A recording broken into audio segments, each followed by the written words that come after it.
Welcome to a coronavirus briefing with MIT. I'm Randall Wright, Program Director with MIT's Office of Corporate Relations. I'll act as your host on behalf of MIT's Industrial Liaison Program. The coronavirus outbreak is first and foremost a human tragedy, affecting hundreds of thousands of people. It's also having a growing impact on the global economy. This briefing is intended to provide business leaders with a perspective on the evolving situation, implications for their companies, and steps they should be taking now to mitigate the impact of the COVID-19 pandemic. We have with us today three of MIT's most prominent faculty members, Professors Joseph Sheffi, Alex Pentland, and Andrew Lowe, to give us perspectives on supply chain, organization structure, and financial markets, and insight on what firms should be doing now. Let me begin by introducing Dr. Joseph Sheffi, Professor of Engineering at MIT and Director of the MIT Center for Transportation and Logistics. Today, he will focus on the here and now, and will explore with us the COVID-19 disruption in context of past disruptions and explain what companies should be doing now as the epidemic is spreading. Professor Sheffi.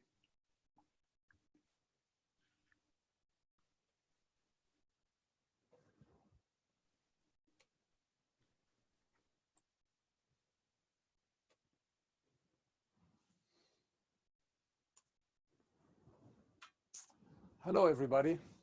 I'm Yossi Sheffi. I'm the director of the MIT Center for Transportation Logistics. In the next hour, we'll talk about business and supply chain impacts of the COVID-19.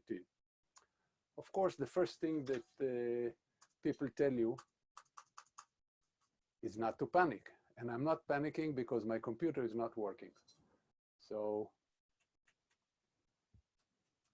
just a minute, there's a technical difficulty here. Yeah, just click on the slides once with your mouse.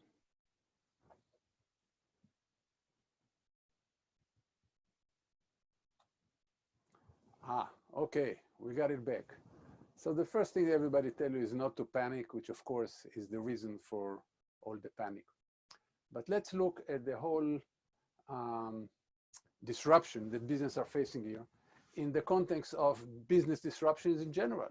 So we have, random phenomena like hurricanes and floods and natural phenomena. We have, accidents. We have government and politics, Brexit, and lots of other trade disputes and others. There are issues of non-compliance when companies don't comply with regulations, and it brings a disruption of business, or a supplier does not comply with regulation. We have sometimes competition coming from left field without us realizing it. Of course, the economy. We're now going towards a recession, but we've had recessions before. 2008 comes to mind, was a big disruption for all businesses.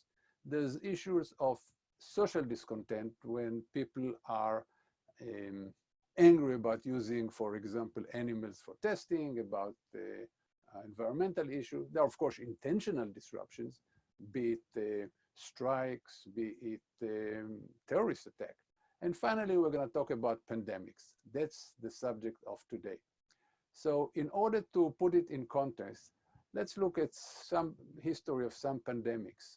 So the AIDS pandemic, which is still slowly going on, had 75 million cases at a death rate of over 40%. The US flu, just in the US in the last year, had 35 million people infected with about 0.1% fatality rate. The H1N1 was a very big disruption, had about 1 billion people worldwide, about 200,000 died.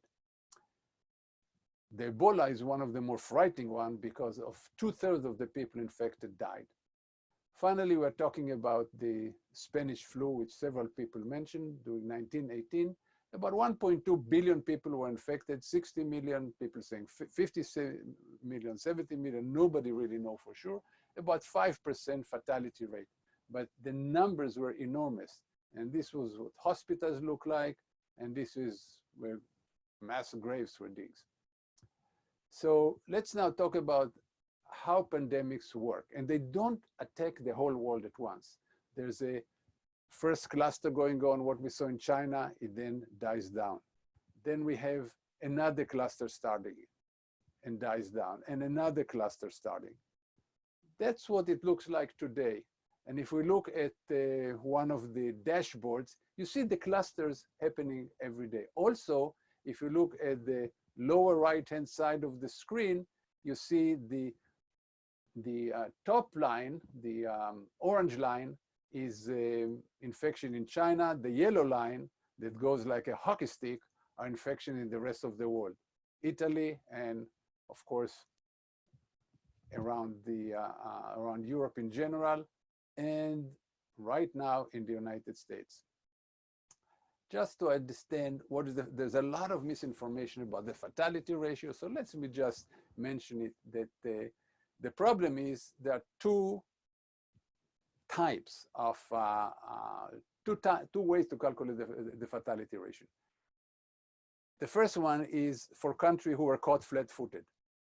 They didn't test in time, many undiagnosed infection, and the results are overwhelmed medical facilities.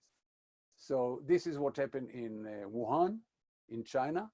This is what happened in, what is happening right now in Italy. This is what is happening right now in France. In China, just to understand, during the, at the Hubei province, there were about 4.5% people died. However, in the rest of China, it was less than 1%, because by then they were implementing all these measures to stall the pandemic. Around the world, you can see the difference between countries. In Italy, it's now over 7%. The number of dead people in Italy is staggering. South Korea is less than 1% because they started very quickly testing people, following those that are that came in touch with those that became positive, and then they have a very low mortality rate. Iran, almost 5% has a problem. But if you look at Switzerland or Denmark, they have very low percentage because they made a lot of, they took a lot of the measures early. The idea is to take it early. And just by comparison, there are several countries that took very aggressive measures early and experienced no death, whether it's Malaysia, Qatar, Singapore, Israel, Finland, Bahrain. None of these countries. There are hundreds of infections in these countries. None of them experienced any death yet. Let's now move to the subject of this talk, supply chain impact. So first of all, comparisons that between this disruption and others like the Fukushima meltdown, the Thailand floods, the SARS, MERS, Katrina in the United States are all inaccurate and underestimating the impact. The problem with the COVID-19 are that it impacts both supply and demand. We saw first a supply impact, and I'll talk about it a little more, but the main impact is going to be a demand impact. Part, of course, as you read in the paper, China today is much larger element of the world GDP. So both supply and demand affecting China, thereby affecting the rest of the world. But the main impact will be the demand reduction due to fear and social distancing, and of course the media, the online hype. We are probably facing a recession. I let the two other speakers talk about it a lot more, but this is the so-called black swan, the thing that hit us from left field without any preparation. Let me suggest that even though this is different, there's something that I call the Anna Karenina principle. What is this? Tolstoy wrote in this book, Anna Karenina, happy families are all alike. Every unhappy family is unhappy in its own way. So every disruption comes with its own litany of misery, causes, and cascade of effect. Every disruption, no two disruptions are the same. However, management of every risk and every disruption involve prevention, detection, and response. There are generic preparation steps that should be taken in every disruption. These are applicable to supply chain issues, and we will talk about it right now. So first of all, the first thing that I want to explain is the so-called bullwhip effect. It tells us who will be the most vulnerable among businesses affected by the supply chain. What happens with the bullwhip effect is as follows. Assume that a retailer sees consumer demand go down by, call it 10%. The retailer has two things. Now, it thinks that the demand will be down by 10%. I'm just using an example number. Will go by 10% for a long while. It also has inventory, assuming that it will be 100%. So it has to reduce for the future its order, and it has to get its inventory down. So instead of just ordering from the distributor 10% less, it order maybe 15 or 20% less. The distributor sees 15 or 20%, it has the same issue. It looks at its forecast, it looks at its inventory, and it order from the producer maybe 25% less. The producers order from the supplier even less, and it goes up and up. The bullwhip goes up and down. At this point, we're going down. It also, oscillate heavily. But the point is that the small suppliers at the second and third tier of the supply chain are usually small and cannot withstand the initial downdraft in orders. So the result is damage to the upstream suppliers. Just to give you some data, during the height of the 2008 crisis, which was also a demand disruption, US retail sales were down 12%, manufacturing inventory down 15%, and manufacturing sales were down 30%. A colleague of ours, Jan François in Holland, did a study with using Dutch data during 2008. Tier 1 and 2 is the suppliers immediately supplying to the brand owners. Relative to the end consumer, they went down about 25%. However, people deeper in the supply chain, what we call upstream relative to the end customers, were down 40%. And in fact, the Chinese immediately understood that this, as the China Morning Post said, this could be a death blow for Chinese small manufacturers. So the Chinese government told State Bank to start loaning money at 0 to very low rates, sometimes 0 to small businesses, and reduce aggressively the taxes on all small manufacturing. Now, during 2008, Alan Mulally, the CEO of Ford, understood it very well. When he gave his testimony to Congress, he did something that in some sense is amazing. He implored Congress to save its competitors, because he said if GM or Chrysler will fail, their supplier will fail, their supplier's supplier will fail, and their suppliers will fail. These suppliers are making, for example, Johnson Control makes seats for all the auto manufacturers. If it fails, nobody will have seats, including Ford. So it asked Congress to help and make sure that these companies will be helped. Ford was not in a bad position. It had enough money. But to summarize, you say a collapse of one of our competitors would have a ripple effect across all automakers, suppliers, and dealers, a loss of nearly 3 million jobs in the first year. So he understood his problem very well, and trying to explain it to Congress that it's not only the what you call the OEM, the original equipment manufacturer, the people who hold the brand. In this case, it's the auto company, but it's all their supplier, and it will affect an entire industry. We'll talk a little more about this later. First of all, let me give you some forecasts, which is always dangerous, because in 2 to 3 weeks, you may find out that I was wrong, but be it as it may. So we started let's talk about supplies from China. First of all, understand that supplies are coming, by and large, the big quantities on ships. They are not flying on air in any case.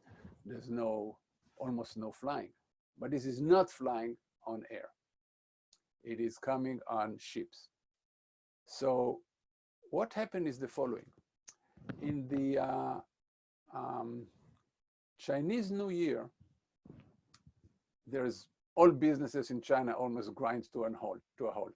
It goes from the second week of January until the end of January, beginning of February. So this is what happened in 2020. Everybody went home. Factories the world over who get part and material from China knew not to expect shipment during the Chinese factories closure. So, however, they expected shipment to restart right afterwards. So what we did, what these world factories did all over the world, they had enough inventory of parts and material in order to build their product to cover the down period, but not much more. So see what happens now. Let's focus on China and its vicinity. What happened is a week after the end of the Chinese New Year, ships from China loaded with parts and material did not make it to North Korea, to South Korea. They probably also didn't make it to North Korea, but it was not a problem. It did not make it to South Korea. What happened in Hyundai announced a week after the end of the Chinese New Year that it is closing factories in South Korea. 10 days after the end of the Chinese New Year, ships laden with parts and material were not making it to Japan. Nissan announced closure of factories in Japan because it did not have parts. Let's now look at the United States. It takes about 6-8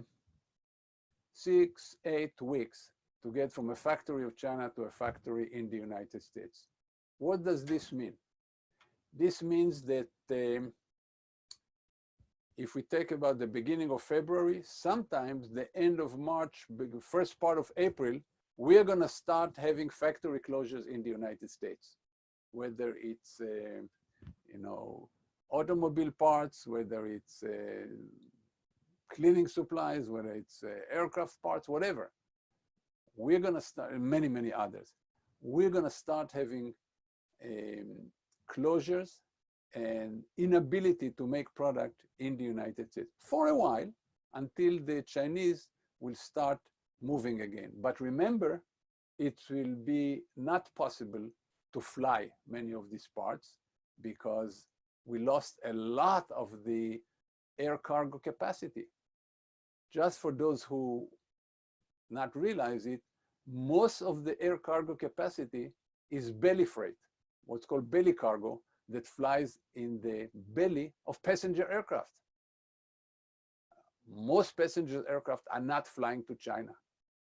In addition, FedEx, UPS, DHL all reduced their China services. So we don't even have capacity to do it. Even if we wanted it, would be outrageously expensive anyway. So it will be a while until these factories will start gearing up. So what should be the corporate actions that companies should take right now? We'll talk about setting emergency management centers. We'll talk about how to set up communication decision-making protocol. We'll talk about who has the decision-making authority, reviewing the review of suppliers and review of products and customers. And finally,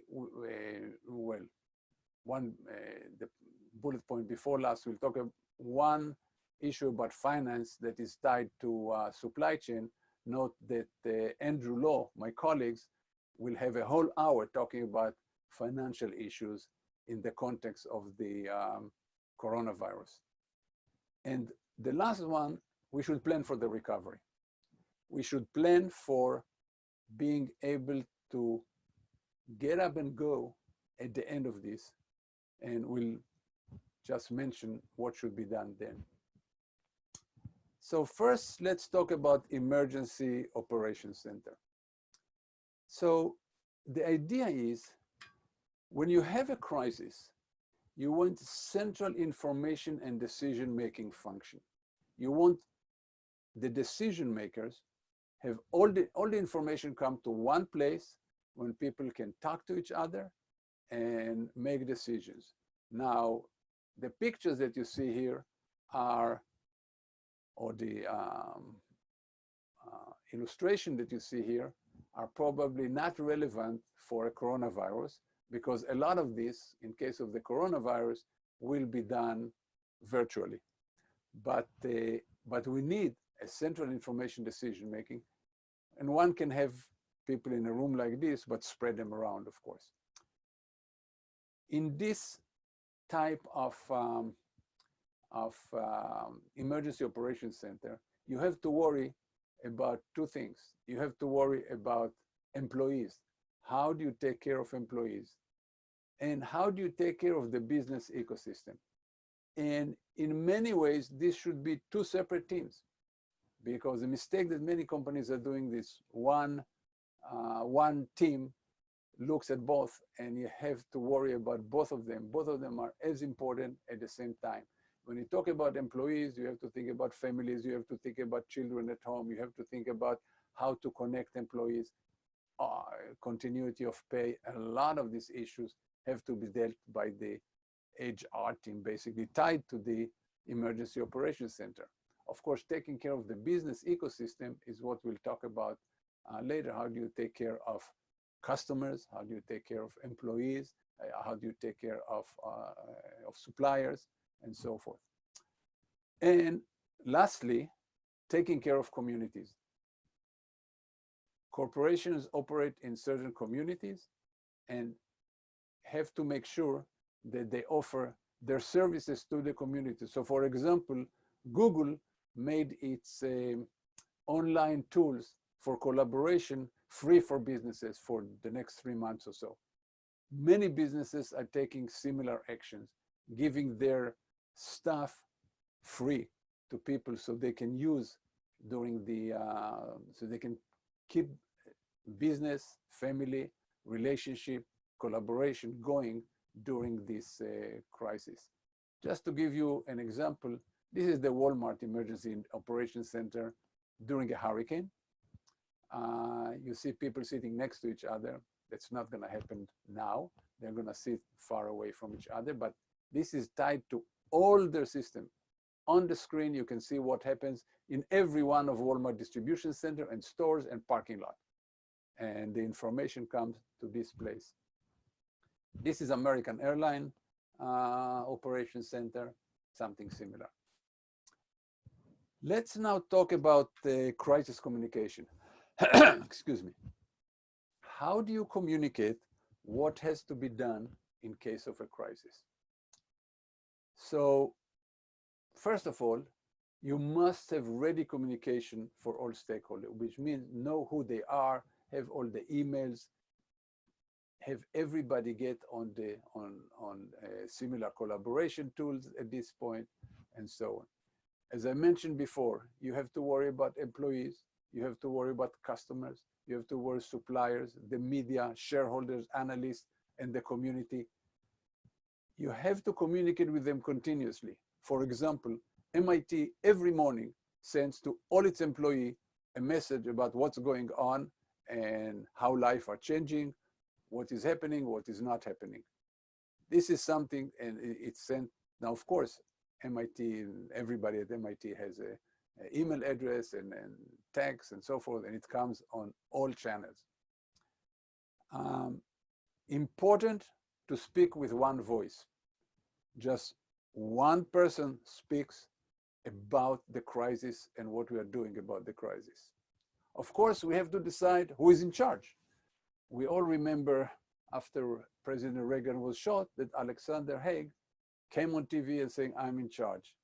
Turns out, according to the Constitution, he is not. But so one had to decide a priori what happens if the CEO falls ill. What happens if other people in the organization are not able to function? Give accurate information.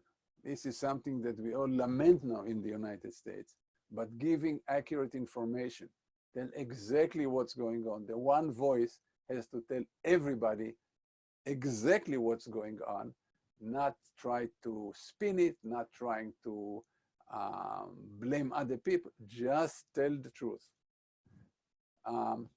Example of how not to communicate is the case with Malaysia Airline, the Boeing 777 that went into the Indian Ocean. On March 8, 2014, Malaysian Airline 370 flight disappeared. Immediately, the Malaysian went into a tizzy. They started conflicting announcements and spoke with multiple voices.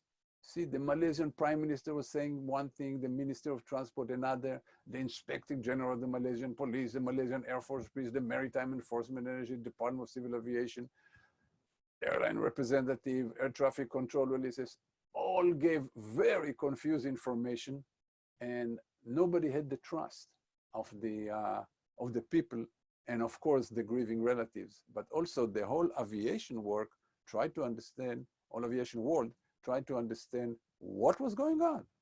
What happened to a sophisticated, state-of-the-art airplane that fell off the sky? We still don't know. And of course, we have a problem when we talk about how not to communicate in the US with the president. And I'm wondering what the people around him are thinking. I think that this guy doesn't really realize, doesn't really believe what the president is saying. And this guy gets really angry. So I don't really know what they're thinking. That's in my mind what they're thinking. Now, decision making. Let me give you an example that I describe in my latest book about risk management and resilience. In 2011, that was the height of the Japan disaster. Remember the tsunami, the earthquake, the tsunami, and the nuclear disaster. So many of the GM suppliers in Japan were not able to supply parts. So, for example, at one point, GM had no seat heating module. That's the solenoid that goes under the seat to warm it up in a cold weather.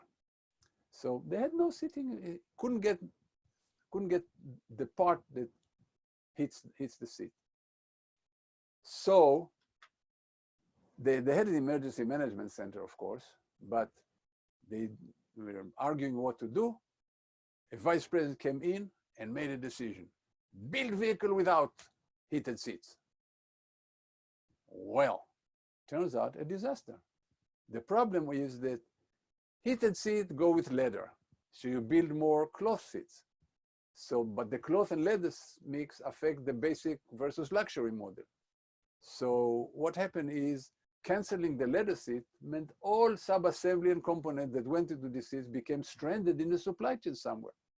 And anybody who works in supply chain know that the worst thing is to have too much stuff going to a distribution center or a warehouse. And you had all the leather seat clogging the supply chain. They had it with a few other parts.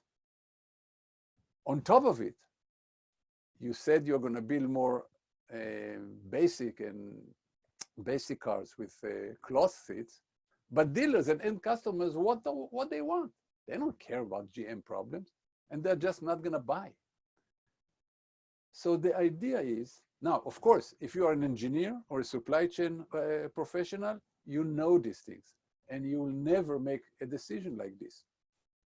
So the mantra, one of the main conclusions from this crisis GM that then they implemented everywhere is called swim your lane, which means, in other words, that's what Bill Belichick, our beloved coach, calls do your job. Don't do other people's job. Don't swim in other people's lane. Just do your job. If you are an engineer who deals with seats, you know what can and cannot be done. If you are a supply chain manager who understands where stuff is coming from and where it's going, you make the decision. One of the most important issues in this case is actually to keep the C-suite, the CEO and others, away from making decisions. They should talk to the media, they should talk to analysts, and they should be fully informed all the time about the latest information. but they should not make the detailed decision, because if you talk about sophisticated product like automobile with tens of thousands of parts and tens of thousands to hundreds of thousands of suppliers all over the world, you have to know exactly what you're doing when you make decisions. So let's now talk about the next point, which is look at suppliers. You want to make sure that you still have supplies, that you have a steady flow of parts and material into your factory so you can build your product. So the first thing you have to do is supplier mapping. What do I mean by supplier mapping? You have to know where your stuff is coming from. Surprisingly, most companies don't.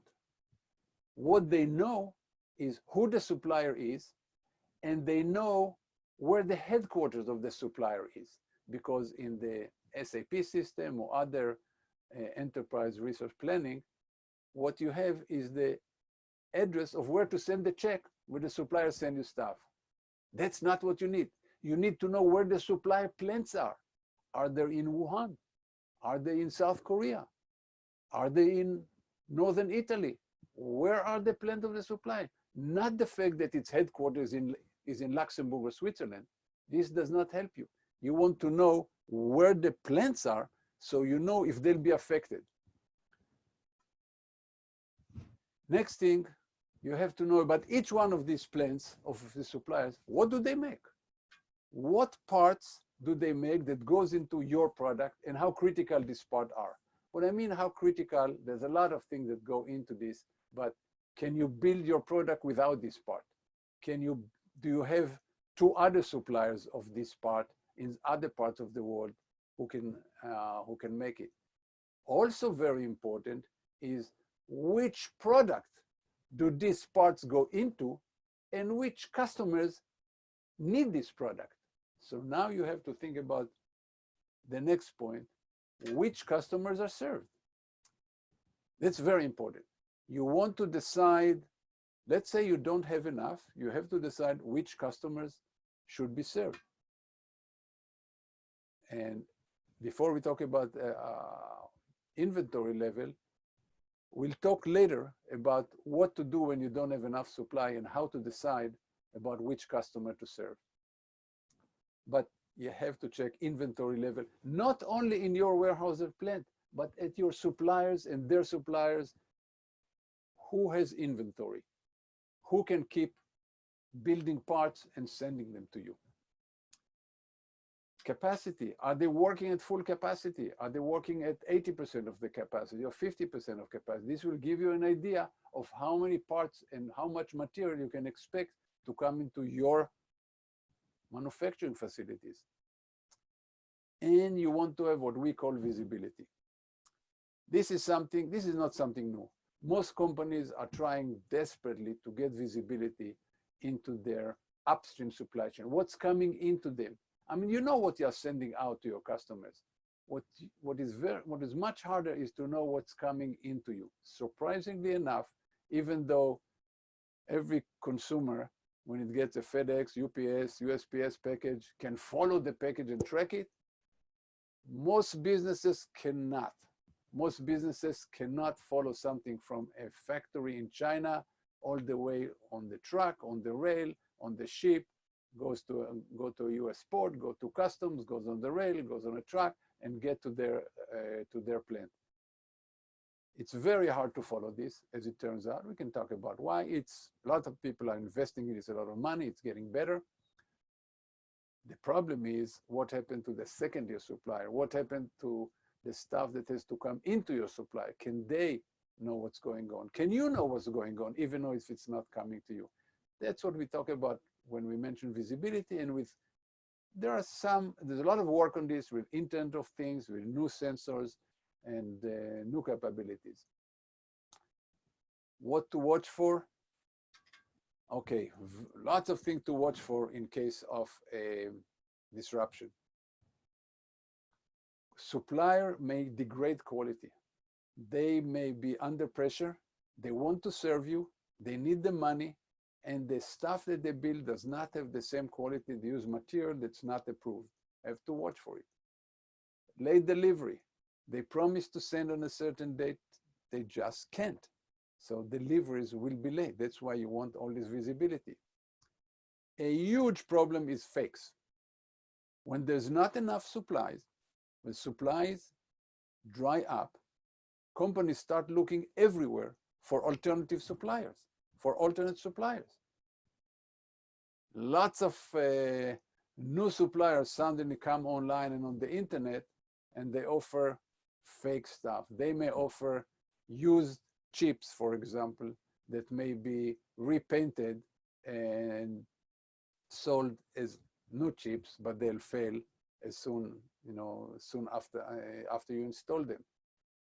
Lots of issue with this, and we saw this big time. We saw this during the horse meat scandal in Europe. We saw it during we saw that the US Air Force, the Lockheed, and the people who built some of the most advanced jets in the United States found out that they have fake chips in some of the systems. There are many, many cases like this, but what's important is to watch for it during a disruption, because this is when they spike. Financial health, you have to watch for the financial health of your suppliers. If you depend on them, they better be in business. So watch for, and this not enough to wait for the end of the quarter. The best thing is actually to watch the news in their city, in their area, to find out if there's too much talk about redundancy and bankruptcy and going out of business, things like this. Of course, call them all the time. Be in touch with them. Finally, get ready to support critical supplier. In 2008, we had many companies, automotive companies, Intel, many others, supporting weak critical suppliers by either investing in them, extending their own terms to this, their own credit terms to these suppliers, and many other ways.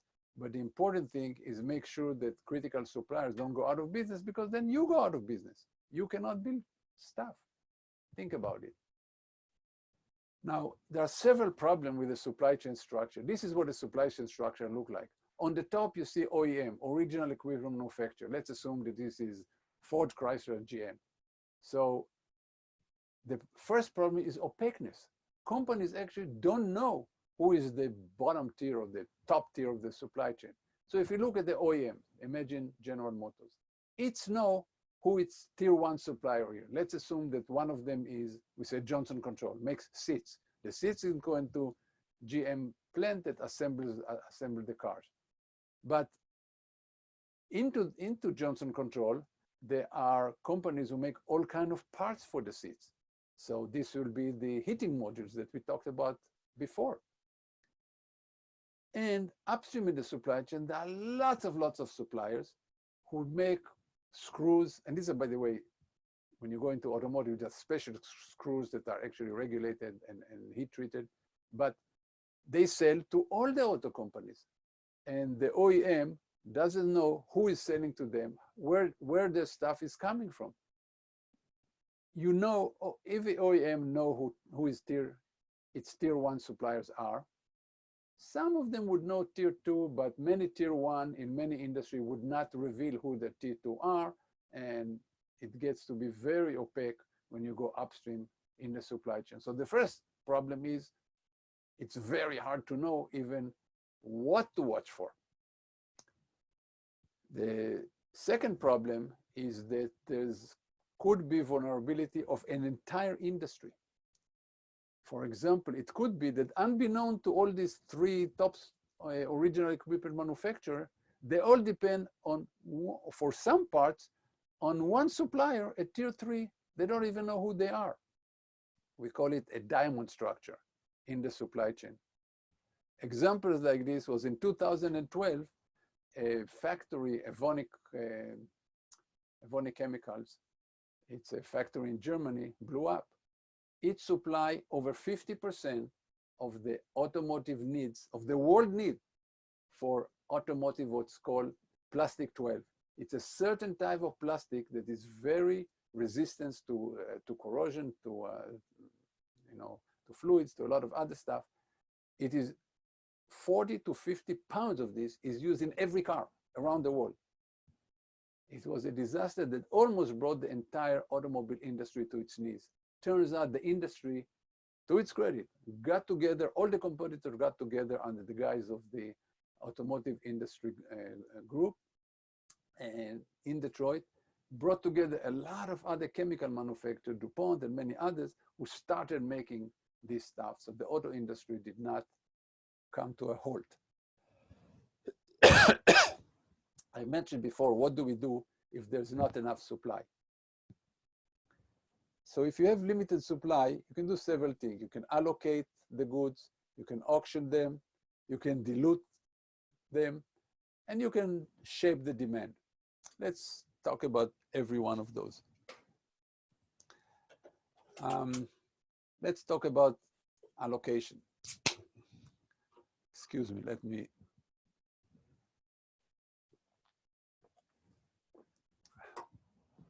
First of all, when we talk about allocation, is product triage. In many cases, the same parts may go to many different products that you make. So again, which product gets the part? How do you do it? Based on financial contribution, which means the product with the highest margin, based on product for which you have a lot of products already in the field, based on products that go to the most important customers, based on fairness to everybody, based on which customer really totally depend on you and go out of business without you. There are many, many considerations about which product gets the part. And you have to decide this now before, so you don't have to make decision under crisis. Of course, it works best if this consideration, like margin, vary across product and customer. If they're all, if they're all the same around all products, so you just do it by fairness. You give everybody the same percentage of the product, but it's never the case. Usually, it's very different between customers and product. So you give you an example again with General Motors with 2011 during the Japan crisis. So there was a shortage of engine controllers, airflow sensors, and brake control modules for all trucks. These parts are the same for all trucks that GM makes. GM made a decision. It made a decision to close the Shreveport truck plant that makes the Colorado truck. This is the truck shown here. Why do they make it? Because this is a small truck. GM makes a lot of money on big truck and very little, and actually loses some money on the small trucks. So in addition to this, it had lots of field inventory. Because it was not selling well, it has a lot of field inventory, so it would not have affected customers. So GM decided to close the Shreveport plant for 1 week. Of course, the Wall Street Journal and New York Times, so the sky is falling, GM is closing plant. It was totally and utterly planned and orderly closing. As it turns out, once they decided to close it and started the process, they found out enough extra parts and did not need to close. But by the time that you start closing of a plant, they had to close it for a week and then ramp it back up. But it's an example of product triage. An example of auction is in Thailand floods in 2011. There was huge floods in Thailand. You see all the factories being flooded. Thailand is the #1 producer, like 70–75% of the world disk drive are produced in this part of Thailand. So the company that had the part decided to get it to the customer who wanted it most. Now, economists will tell you that this is the right way to make a decision. Western Digital was hit hard, and Seagate had demand stripping supply. So Seagate conducted auction among customers. He who pays me the most will get it. Economists think it's the right way to do it because it gives the product to the customer who needs it most. Unfortunately, the response of the customer was that this is profiteering, and once they had to go to Seagate, but when the crisis abated, they all went back to Western Digital. So it worked for a short term, but not for a long term. Dilution, that's an example. There are many other examples, but Maker Mark had high demand for its bourbon. So he decided to add what they said, a touch more water to the bourbon. Instead of 90 proof, it became 84% proof. The CEO explained that to maintain the taste, they had to dilute it a little bit. The result was a customer revolt. One customer wrote, my bourbon is being diluted, so Beam can fatten their wallets a little more. I'll help lower their demand by not buying anymore. Customers stopped buying it. And the CEO, a week later, the CEO said, we've been tremendously humbled over the last week or so. By the way, this was not the only, many other companies diluted many products. For example, Intel diluted some of the material that goes into the chip, but of course it was well tested and it worked, it was not a problem. There's another, the last thing is substitution. During the Taiwan earthquake, both Apple and Dell introduced new model. Apple, in order to estimate demand, took orders for 160,000 specific computers with specific component. Dell had no pre-orders. So Apple could not sell what they promised. Dell used its so-called postponement strategy. It would not build a computer until it had an order in hand. So it just raised the price of those computers that had the component in short supply, lowered the price on those computers for which it had all the parts, and continue selling with no problem. Let me just say a word about finance, and a lot more of it will be said by Andrew. First of all, during recessions, as we seem to be going into, cash is king. So in terms of supply chain, you have to think about paying later to suppliers, so you keep cash.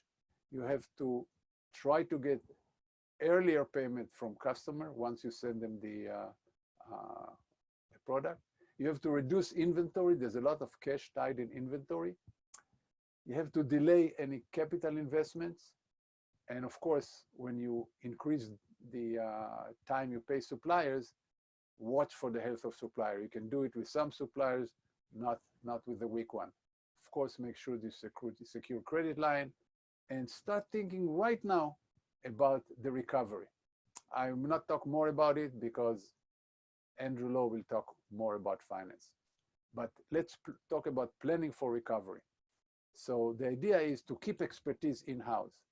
So continuity of pay, taking care of family, allow for part-time work. Germany, Holland changed the labor law, for example. They want to make sure that workers with expertise are not going to leave the market or go and work elsewhere. So they allow for part-time work, but the big change was that unemployment would be paid for part-time work on a part-time basis.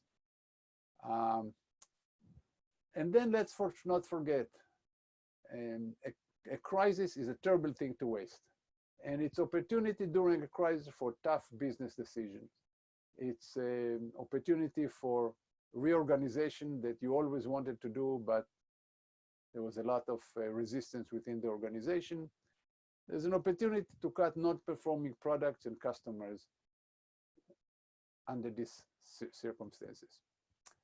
Finally, a note about the long term, because I get a lot of questions about it.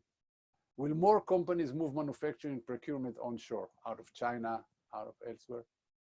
Short answer is yes, but not much. The reason is that Chinese manufacturing become so sophisticated that it's not easy to replace. And Southeast Asia still has cost advantage, being it Vietnam, Bangladesh, Indonesia, Malaysia. So it's not easy to move onshore. So, but on the margin, companies will not move totally, but will balance their supply base and include suppliers in different parts of the world, and maybe in the United States as well, or in North America. But note, companies who source in the United States will do the same thing. They will be afraid that something happens in the United States, by the way, like it's happening right now, and have some foreign dual sources, have other sources elsewhere. So company will pay to have more than one source. Some of them will be in North America, some of them will be elsewhere. So finally, let me stop here. and I'll try to take some questions if I get some. And just suggest further reading. I wrote 2 books on supply chain disruption. After 9/11, I wrote The Resilient Enterprise that came out in 2005. It's called I need my glasses. But it's Overcoming Vulnerability for Competitive Advantage. And in 2015, 10 years later, many of the companies that I talked to came to me and said, look, there are a lot more risks, but we're also much better at it. We know what we're doing, so we should write another book. So I did. And in 2015, I wrote The Power of Resilience, How the Best Companies Manage the Unexpected. None of this talks about coronavirus, but a lot of analysis of past pandemics. Finally, what you see down there, https://shefi.mit.edu, is my website. And if you go there and look on the LinkedIn influencer post and many others, you'll see on the front page a lot of posts, TV appearances, Wall Street Journal articles, and others, stuff that I wrote about the coronavirus in the last few months. So with this, let me see if we can take some questions.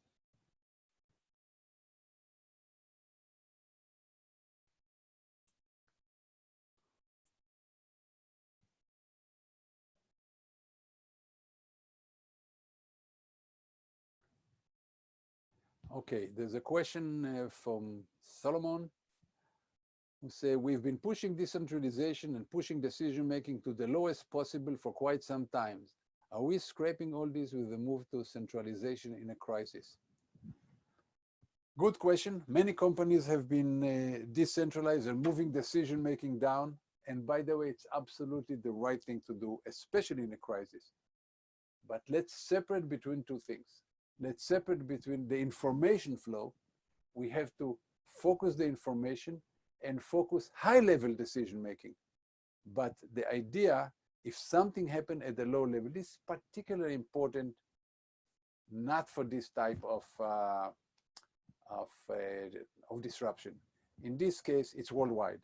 So knowing what's happening in other part of the world, learning from what's happening in other part of the world, concentrating this information in one place is a good thing, but then moving this information down to the decision-making maker at the lower level of the organization. So in general, absolutely yes. Moving decision-making to lower level organization is the right thing to do. But in this case, since it's affecting the entire world at once, not a particular location who has to act fast, we have to learn from everything, understand what's going on around the world, move the information down. And unless it's a decision that affects the entire corporation, which has to be done centrally, decision can be made locally. So with this, let me move to the other question. Philip asked, given the information overkill at present, my God, I hope I'm not part of it. What are the trustworthy sources of information on seaborne and airborne logistics from China to the rest of the world? Okay. Right now, we have, the idea is call your favorite suppliers. Call your favorite shipping company, airline that you ship it, mostly forwarders, who forwarders are, for those who are not familiar with, are the intermediaries that you arrange for you for either sea or air international shipping. They will have much better information because they talk to the actual airlines and shipping line all the time. So to me, the best source of information are these intermediary, the third party here, in between the customer, the retailer, manufacturer, distributor who owns the goods, and the customer where you want to send the goods to. In the middle, there's these forwarders, these third parties, who can have the information all around.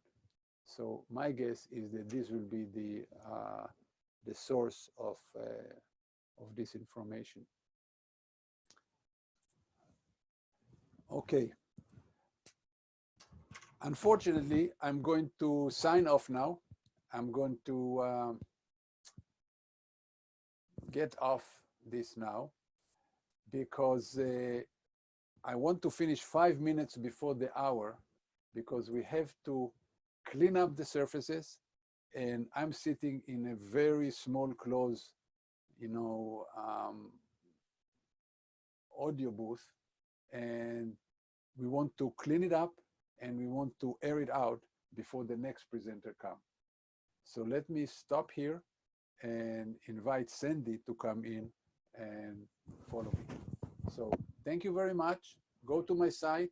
If you have a question, you can send it to my email, shefi@mit.edu.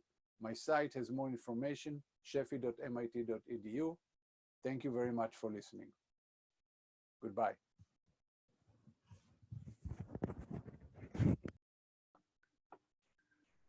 So we are going to now take a short break of about 5 minutes, and then we'll be back with Professor Pentland to talk to us about organizationally, what can we do about the spread of the coronavirus.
off on ready, audio yeah. for a second. Ah.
Well, welcome back to a coronavirus briefing with MIT.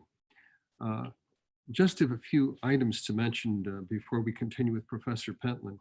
We'd like you to use the Q&A feature that is part of the webinar so that we can take your questions.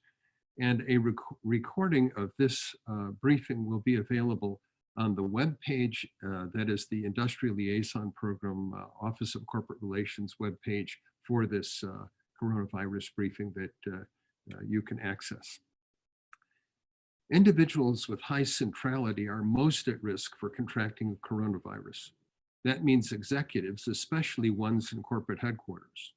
What should executives be doing now to organize their executives and associates to minimize the spread with its attending work disruption of COVID-19? How can you predict what parts of your organization will be impacted next? Drawing from his groundbreaking work, Social Physics, Professor Pentland will outline what executives need to be doing now to protect their organizations from COVID-19 pandemic. Professor Pentland directs MIT Connection Science, an MIT-wide initiative, and previously helped create and direct the MIT Media Lab and the Media Lab Asia in India. He's one of the most cited computational scientists in the world, and Forbes recently declared him one of the 7 most powerful data scientists in the world. Professor Pentland.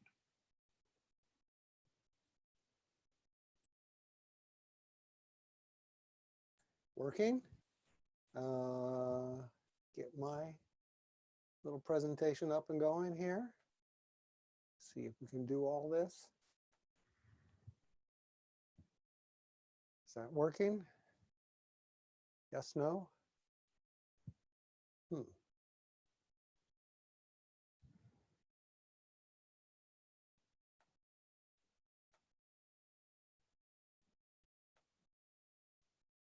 Okay.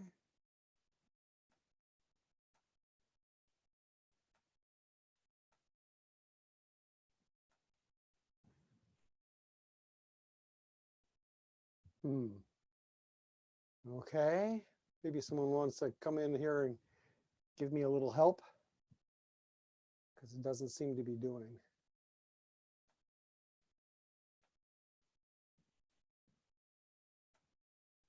Oh, I see. Too many questions. That's what it is. Okay. Good. Okay, good. So with that on the way, see, there's difficulty in doing this stuff online.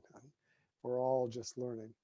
So I'm Alex Pentland. I run a group at MIT called the Trust Data Alliance. It spans the Media Lab and the Institute for Data Systems and Society and the Sloan Initiative for the Digital Economy, and has many industrial and national sponsors.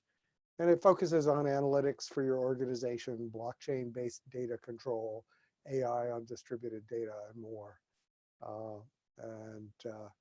So let's just get into it here. So the medical problem is reducing the virus spread. And so this shows a social network, all the connections, and the spread of the virus depends on how tightly connected, how frequently connected you are with people. Of course, this is physical connection, and the probability of the infection. And one of the things to notice is that most organizations are very hierarchical. They're centralized. So the people in the center are the senior leadership. And they have the greatest risk because all roads lead to them. They also have the greatest risk because they tend to be older and have more medical comorbidities. So you've got the perfect recipe of mixing the virus with people at risk. So what do you do about this? Well, the standard thing you do is reduce travel. So you break some of those links in the social network. No meetings, you don't have those clusters so everybody gets infected. No physical contact. So it's the physical contact, not the virtual, of course. Clean surfaces, schedule people at different times, and move to video. Personal hygiene is, of course, wash your hands, wash your hands, wash your hands. Gloves, I have these nice little gloves. They're nylon. They're actually sort of evening gloves for a cool night, but you can spray them with isopropyl alcohol, and that way you can have gloves that come in and off easily without having them be disposable, and yet they get to be sanitized. In more extreme cases, you need masks and gowns, and we know that those tend to be in short supply. Maintaining distance, stay at least 6 foot away. Actually, 6 foot is only a sort of median. It can be quite a bit further. That means, though, that you need to have very few people in very generous spaces, which is expensive, and you can't have queues. So you can't have people lined up to get in, like for instance, at the airports last night. Airport itself was not very crowded, but people were all in queues to get their passports checked and their health checked. And then finally, a much more ubiquitous surveillance state than we are used to. And that's what they call it in medicine, is surveillance. You want to know, who did you come in contact with? You need to follow that. You need to put different data together. And then treatment protocols that are very rigid. So for instance, in Taiwan and other places that have had real success at holding this, people get sensed every time they go through a door. If you have anything wrong, then you go to a separate room, typically a tent, where you get a flu test. If it comes back negative, then you get the coronavirus test. And there's no choice about this. This is like you're in the military now. Okay, we've seen that work in some places. It'll be a question of how it works in democratic societies, and particularly in the United States.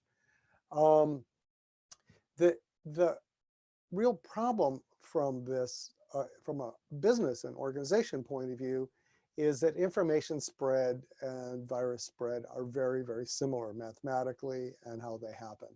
Everything flows to the central people. And normally that's good, because that means the central people have a greater view of what's happening and can help make the organization move as a whole. But of course, if this is through physical contact, that also brings the virus along. So the obvious answer that comes to everyone is, oh, well, let's go virtual. But this is not as simple as it looks. And I'm going to tell you why it's not as simple as it looks. So probably almost all of you are doing some work at home, some virtual meetings. You're on a virtual meeting now. You're changing schedules. And the simple sort of medical way of thinking about it is really insufficient if you're going to continue to have a functional business. So what are some of the problems? Well, the problem in most businesses, perhaps the biggest one, is that informal communication are about half of decision quality. So this shows information flow in a German bank 5 departments. The blue stuff is all the formal communication. In this case, email, paper, things like that. And the red is conversations in the halls. And what we did is we put little badges on people to measure these informal conversations. And it turns out that success in coming up with new initiatives, productivity, is far more dependent on the informal stuff than it is on the formal stuff. So when you go virtual, you get rid of all this meeting in the hall, meeting around the coffee pot, etc. And as a consequence, if you continue in the normal way, your decision quality is going to be hit very seriously. Another one, which people are not so aware of because we tend to have the wrong attitude about it, is that mental health depends on this sort of social communication, and it's much more affected by face-to-face stuff than virtual. Face-to-face is far more powerful because it has all these informal parts to it that tell you what the person's really thinking. And a general rule is that mental health depends on two-way useful social interaction, just as your body health depends on repeated physical exercise. So what that means is that not only do you have to have the ability to reach out to people and talk to them about what's going on, but you also have to feel like they're reaching out to you. And that sort of two-way interaction where you're a part of a little team, your buddies, is critical for health. It's in fact the biggest predictor of mental health and the thing which probably has the biggest impact in terms of innovation. Loneliness really does result in mental disease. So when we all work at home, we talk about, oh, the loneliness, the isolation, but this is not just, heuristic. It's not just something that is common sense. There's actually a medical process going on here too that you have to respect. Another problem, which probably the people on this webinar aren't very sensitive to, is the problem of solidarity. Are we all in this together? Well, people under 30 essentially have very little risk of dying from this. It's very similar to the flu for them in terms of mortality risks. And a lot of them say, oh, why should we self-isolate? Why should we hurt our careers? Why should we do these things? And so you're beginning to see these sorts of problems. And you can meet this either with force. So you measure these things, the cops come in, you fire them, whatever, which has lots of negative effects, of course. Or you can show them that mortality is not the only thing that's going on here. So even though if you're young, you're unlikely to die from it, you may have to be on a ventilator for 2 weeks, and it will disrupt your life for months. So for instance, in Italy, where the outbreak is really bad, the advertising for self-isolation, social distancing, shows young people who are in the hospital on ventilators and interviews them about the horrible experience it is. So they didn't die, but they certainly suffered. So it brings the value home to them. And of course, there are other sorts of messages you can have to bring home the fact that we need to be together in this. We need solidarity. I mentioned it a little bit earlier, but part of the problem with solidarity, some of the problem with mental health, comes down to a problem of trust. You have to have trusted relationships in your organization. It is not a function of transparency or predictable sort of procedures. It's really a very personal thing, which is that I know that if I do a good for you, you're going to do a good for me. So it has to do with the frequency of having those sorts of interactions that produce this attitude of trust where you're willing to go a little bit extra. That little bit extra results in solidarity. It results in better decisions. It results in almost everything you want.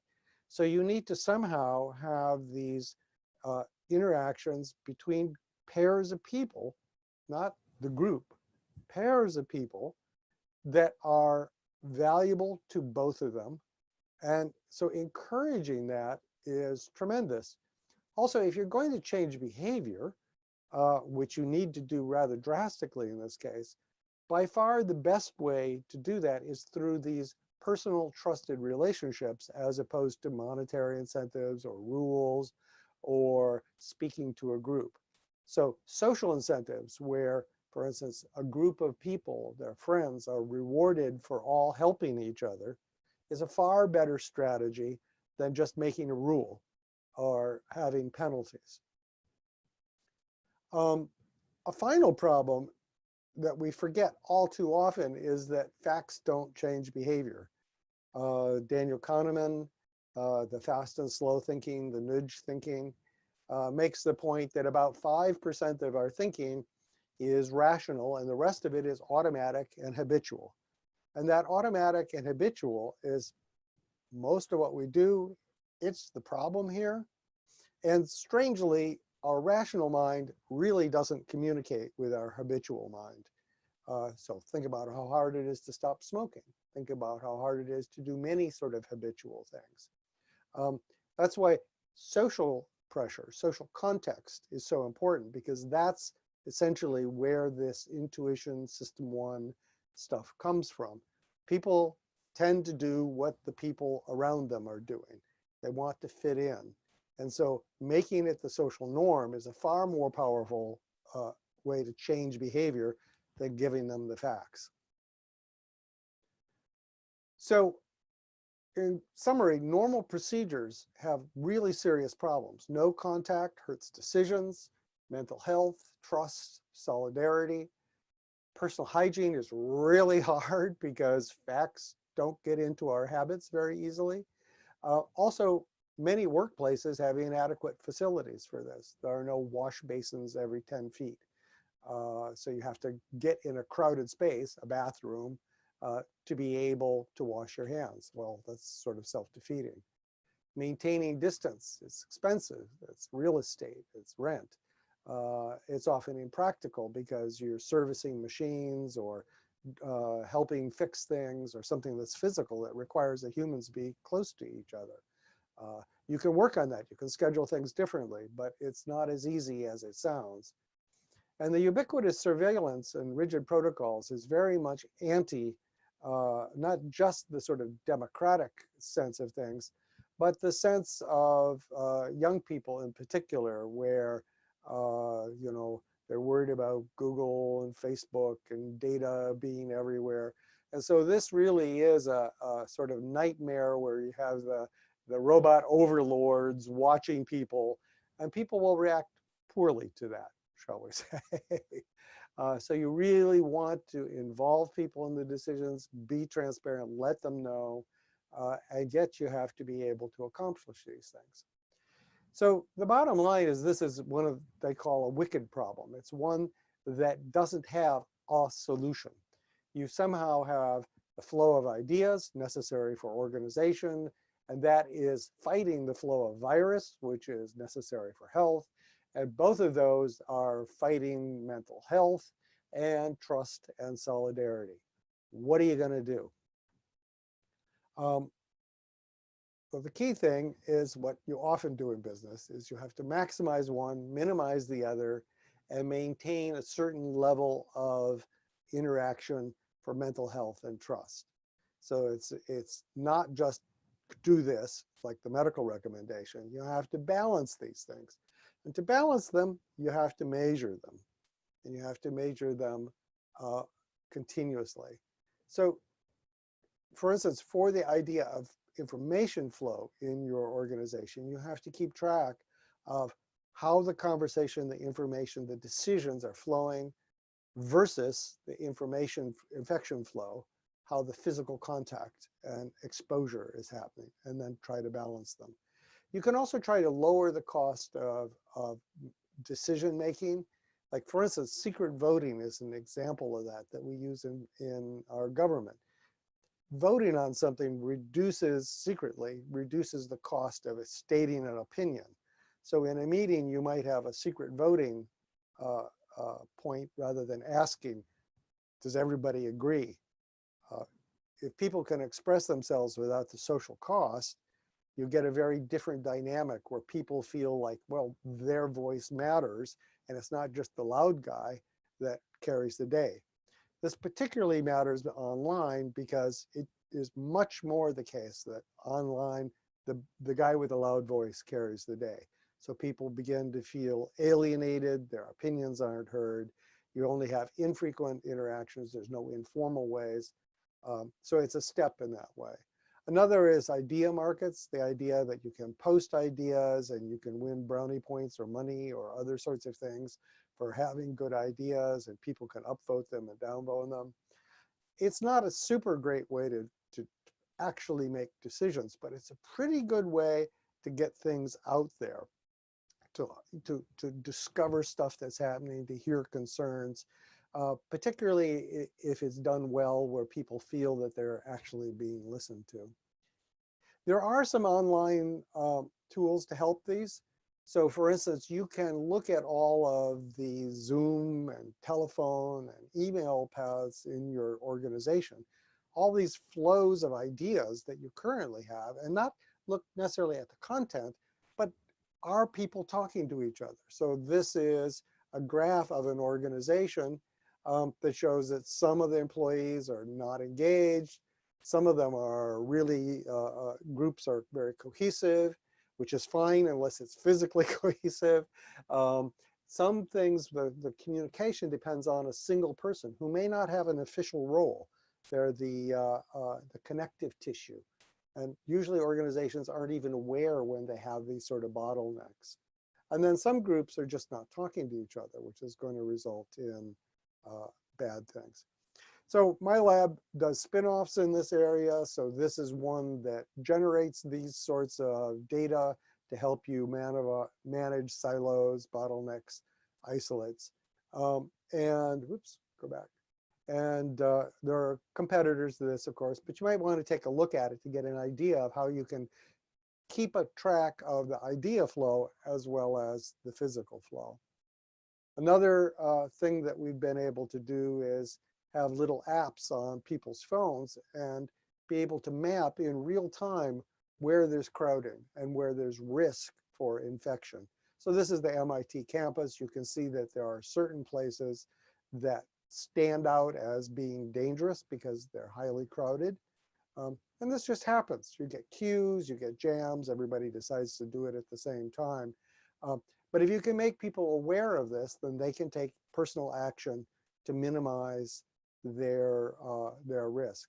So you can think of this like the driving app Waze. People contribute data, it's anonymous, but it lets other people and them know where there's going to be problems. Another sort of topic in this is managing trade-offs between the infection and trust, mental health, and solidarity. So these are the things that managers typically have a hard time with. We're not taught about this. It's usually done as sort of a skill that's implicit, or it's considered very soft. But as I've tried to tell you, there's some real scientific evidence behind this, and it's you can make hard numbers about it. You can make hard trade-off decisions, and you can actually manage this if you measure it. So the sort of principles are fairly clear. So everyone should be heard and engaged. And you want peer-to-peer networks, not necessarily top-down networks. In fact, largely peer-to-peer, because the peer-to-peer, people talking to specific other people, is where you get the source of trust, of mental health, and of solidarity. So you need to be able to keep track of the conversations, not just that they occurred, but that they're two-way, that people seem to think that they're good, that they're useful between peers, and take strategies to encourage that.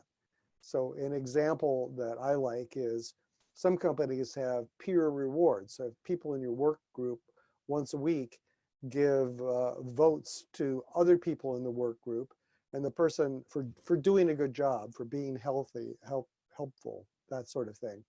And the people who get the most votes get a bonus in their paycheck. Well, what that is saying is that the people you work with value you, and it has a sort of demonstrated power to improve trust and solidarity in the work group. Another idea is flu buddies. We use buddies in camps for kids, but we need buddies here. People you can turn to, talk about things that aren't part of business, like what do you do with the kids?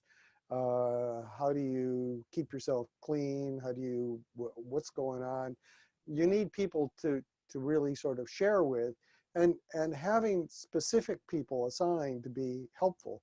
So people choose their own buddies, of course, but then giving them time to sort of touch base and encourage them to do that, and encouraging them to post ideas that they have and be rewarded for that can go a long way to maintain social support.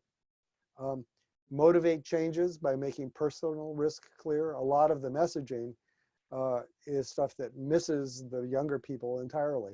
It's like, well, you know, this for me looks a lot like flu, right? And that's not that bad. So this business of, you know, making clear that being on a ventilator for 2 weeks is not good. You may not die if you're 25 years old, but you're really going to be in bad shape. Making those sorts of things clear, making it clear that if we can't do this together, then we're all going to be laid off, and being very transparent about how that happens, so that people can see that it's a rational thing, not just the boss, right? It is key. And you might consider things like local workspaces. That sounds a little problematic, but that's a good way to build these flu buddies, people that can help each other. It's a good way to get cross organizational ties.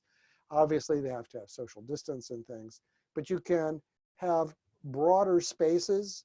You can have people come in only once in a while, and things like WeWork in the suburbs, particularly, is a lot cheaper per square foot than having the similar sort of distancing within a central city.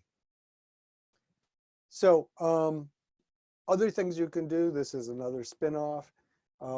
This I call the Amazon of mental health. They offer full stack mental services. The key thing is you take your phone, you push it, and within 60 seconds, you're talking to a human. That's amazing. And it has huge effects on depression, social support, things like that. And companies like, I believe Boeing has given it to all of their employees, et cetera. There are competitors, of course. This one happens to be our spin out. Another one is Riff, which is a recent spin-off. And what it does is it does that little bit of display in the middle, which reminds people not to dominate the conversation. And it looks at who interrupts who, so that you can discourage people who are sort of, you know, forcing the conversation, dominating the conversation from doing that, and encourage people who are tending to be alienated and be wallflowers to be part of it. So it's part of making everybody heard. So it's AI for video conferences. And then another spin-off, Cogito, which listens to the way people talk to each other, not the words, and tries to remind people that they're supposed to go, and not talk too much, and so forth. And call centers use this, and it has huge effects, not only on the customers, but more importantly, perhaps these days, in the employee stress. And again, there's competitors, but that's the spin-offs that we have. You can look at those and sort of see more about how our group thinks about it, how I think about it. And if you're interested in greater depth, here's a couple of books that talk about how people work and how social relationships work using real quantitative data. It's not a soft science. It's actually something where you can put it in the numbers and you can crank it. So, and with that, I'll end there. And thank you. Let's see, I guess I'm supposed to do the Q&A here. See, I don't see the Q&A.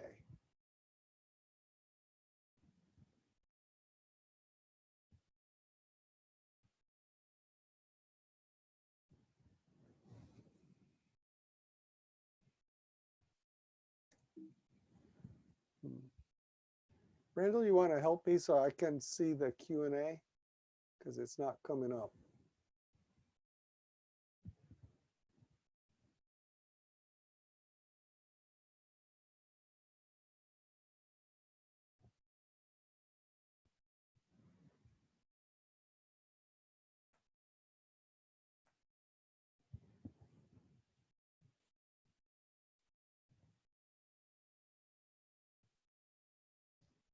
Oh, there we are. Okay. So any questions, please?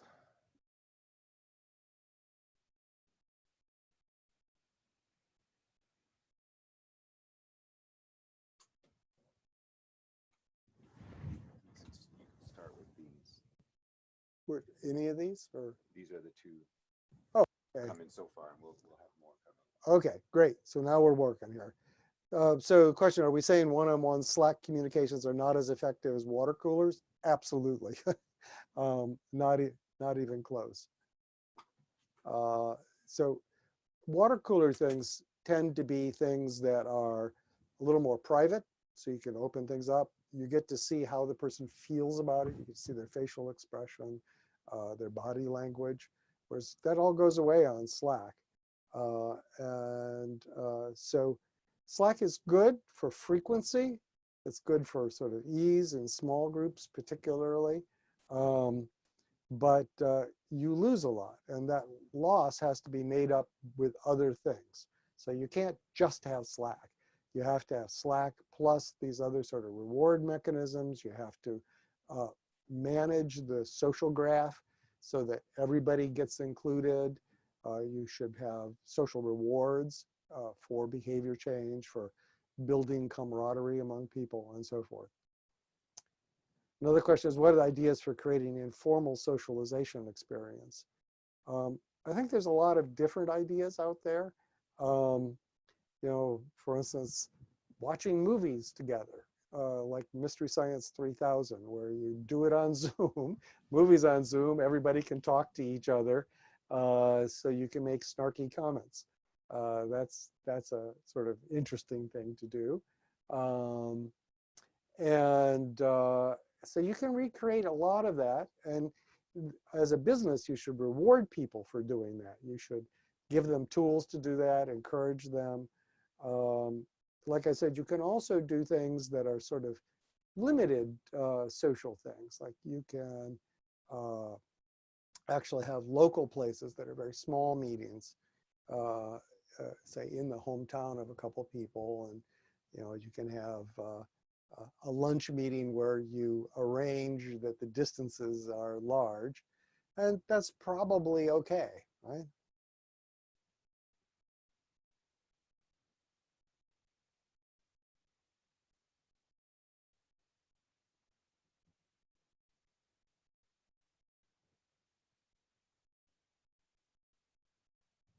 See, I don't see any more questions here. Oh, there's another one. What about small organizations? So very small organizations often have a lot easier time because you can really know each other and you talk to each other some frequently, right? But you still need to do the social things. You need to have one-on-one buddies to make sure that people feel good about it. Video is a lot better than text, just because you can sort of see how the person's feeling and their body language and so forth. And I think that's the main thing.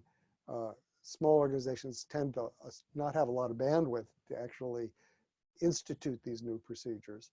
But it's important to actually pay attention to the mental health, to the social stuff. So for instance, in my group, I actually email all the people to ask how they're doing, because they're all moving around the country, going back home and so forth. We have a Slack channel, of course, but we also do Zoom meets. Like we're going to have tea today. Well, what is tea? Well, it's tea's on a Zoom where we all drink tea and talk about things, and it's sort of open chat. Let's see, another question. See, what can we do as executives to keep peer-to-peer rewards not becoming just another popularity contest? Most popular employees aren't necessarily the most productive. That hasn't been a super problem in the places that I've heard it being used, but you can, for instance, say that the peer-to-peer rewards have to rotate. You can't give it to the same person twice in a month, something like that. That makes them look a little further. I agree with you, that's a super problem, but I think there are ways to sort of manage that.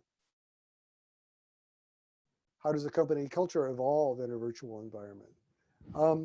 There are some companies that have been able to do a pretty good job. It's not entirely virtual, which is why I keep bringing back the sort of having little local clusters where people actually do get together a little bit so that they know the other person's human and so forth. They get out of their house a little.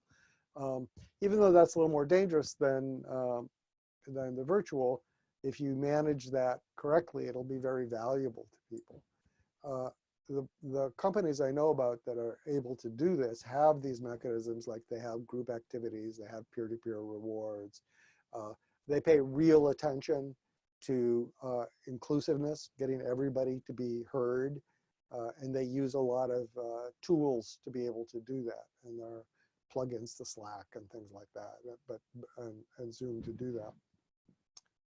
Let's see, is there a way to analyze conversation dynamics, who interrupts who, and so forth? And the answer is yes. So the last company I showed, Cogito, does exactly that. You know, this is typically used for call center people who get in fights with the customers all the time. And what it does is it analyzes the conversation dynamics to remind the call center representative to listen more, to not interrupt, to lower their tone of voice in some cases. And it's really quite effective. Let's see. What would you recommend for executive communications or management communications? Should be they daily? Well, I think that you have to pay attention to cognitive overload.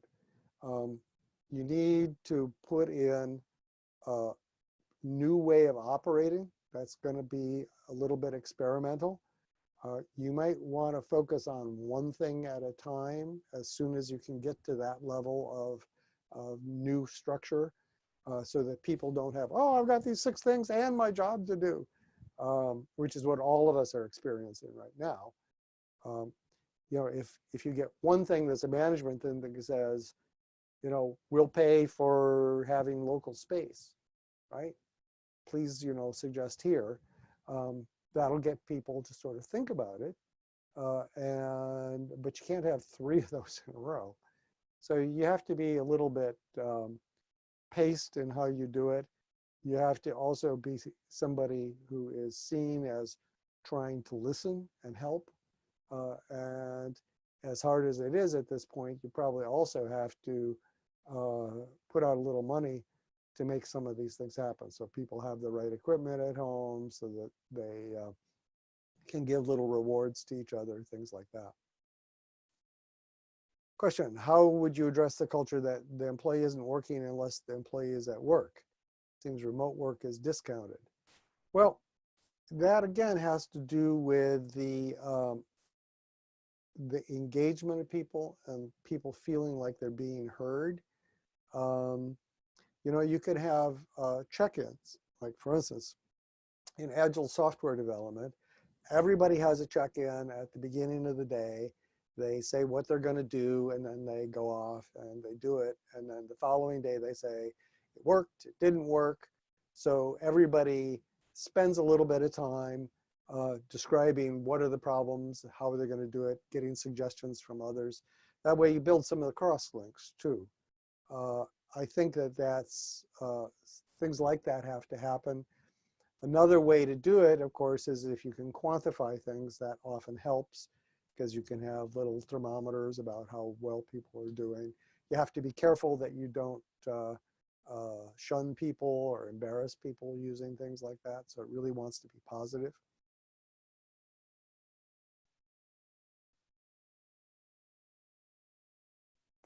Other questions?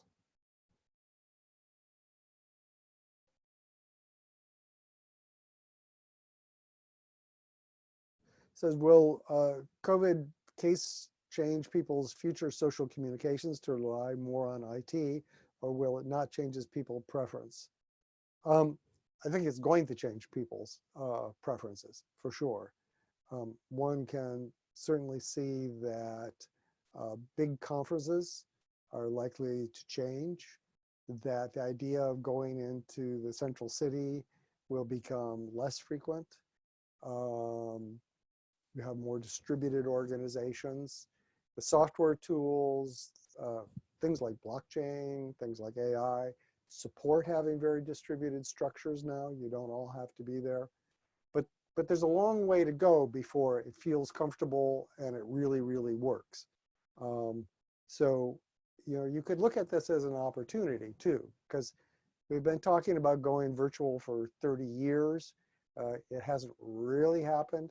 It's amazing that the bandwidth and the tools for doing this exist, but the protocols, the habits, the software really isn't up to snuff yet. And I think you're going to see a tremendous amount of experimentation in this area.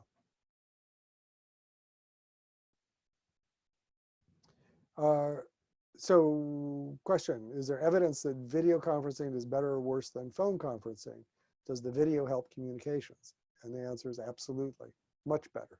A disembodied voice, particularly if there's more than one person on the phone, you all know what you do. You go and do your email or write notes or something like that because they can't see you. If you're actually on a video chat, they can see your expression. They can see your body language. So if you say something and everyone goes, you know, that doesn't come across on a phone. It does come across on video. So it's not as good as face-to-face. And face-to-face, you get to see these little sort of interactions with people. Oh, sit down here. Would you like some tea? Blah, blah. Those sort of things are way we use to judge each other and really read what sort of person is this. And you can do a limited amount of that on video. So face-to-face is better. The video is getting very good for one-on-one things. Some of the best things I've seen have little video windows on their screen, so you can see what everybody is doing, but virtually, little fingernail things, right? And so you can just poke on somebody and say, hey, Joe, where was that thing? And Joe says something and you say, okay, and then they go back and they're not bothered again. It's like sitting in a big circle where you can see each other and yell to each other, but it's all virtual. How do you deal with people with different cognitive and communication channels? Yes, this is a major problem. There are so many different channels. There's Slack, there's email, there's video, there's phone, there's face-to-face, physical, right? Send somebody a letter. I think that none of them are, there's a richness gradient, face-to-face, video, some of the text-based things, the sort of Slack type things, maybe email's a little worse, but it has other properties, you know, et cetera, et cetera. Those are better or worse depending on the community and the community norms. So Slack is great for a small group of people who are like doing it and want to share everything. It's, I think, fairly hopeless for a large organization that, you know, where there's 100 people on a channel or something like that. Video is really good for making people feel engaged if you manage it correctly. You know, so, but a lot of this depends on the norms of behavior. Everybody has to have the right sort of habits of interaction to make the tool work. The tool is only as good as the group norms will let it be. Let's see, what about giving people going through hiring process and onboarding fully remote? A lot of that happens already.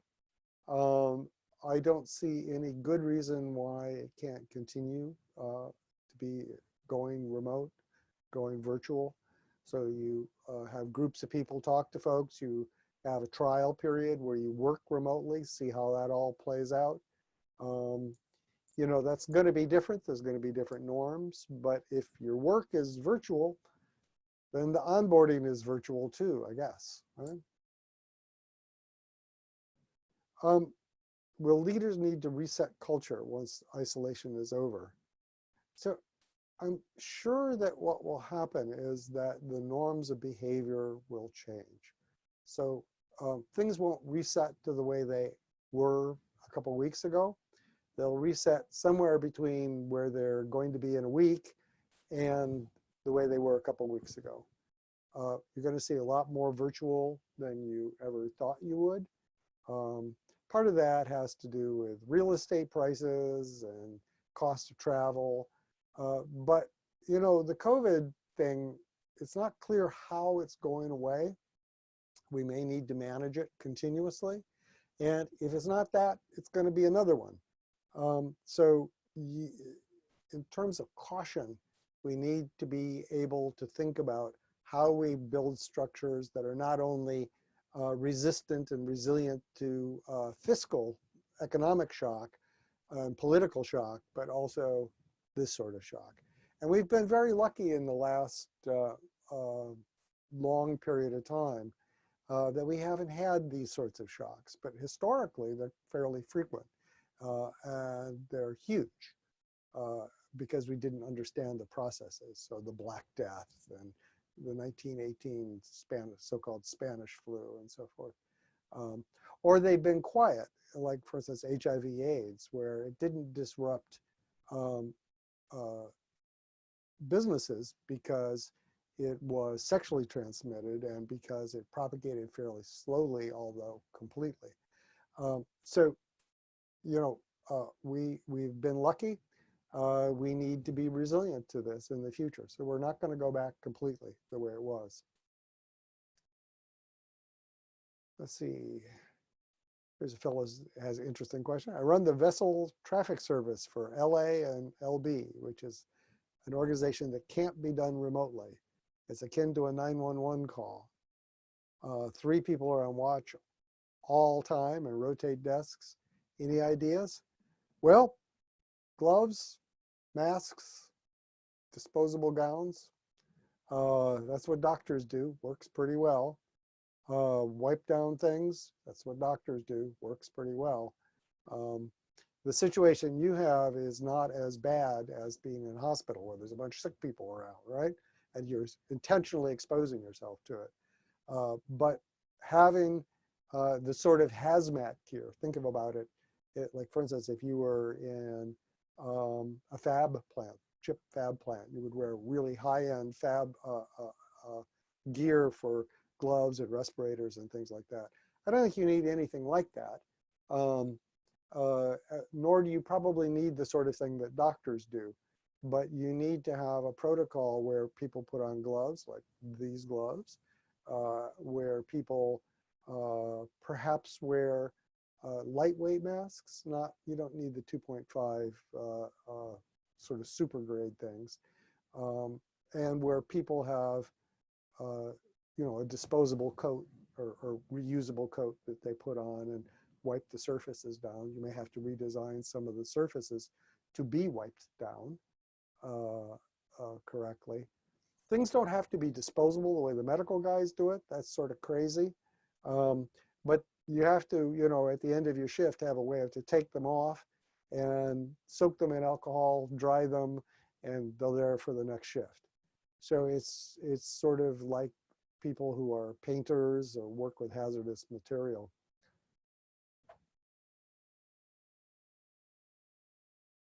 Great. Okay, so I guess we're good on time here. Thank you all. Hope this was useful. And let's do it. Keep that social support up. Stop the virus and make good decisions all at the same time. Thank you very much.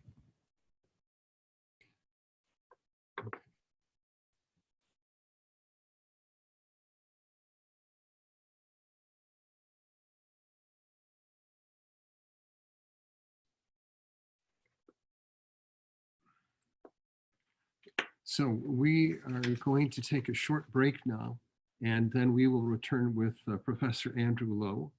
And again, just a reminder to use the Q&A option or function on the webinar so that we can answer your questions. So we'll see you soon.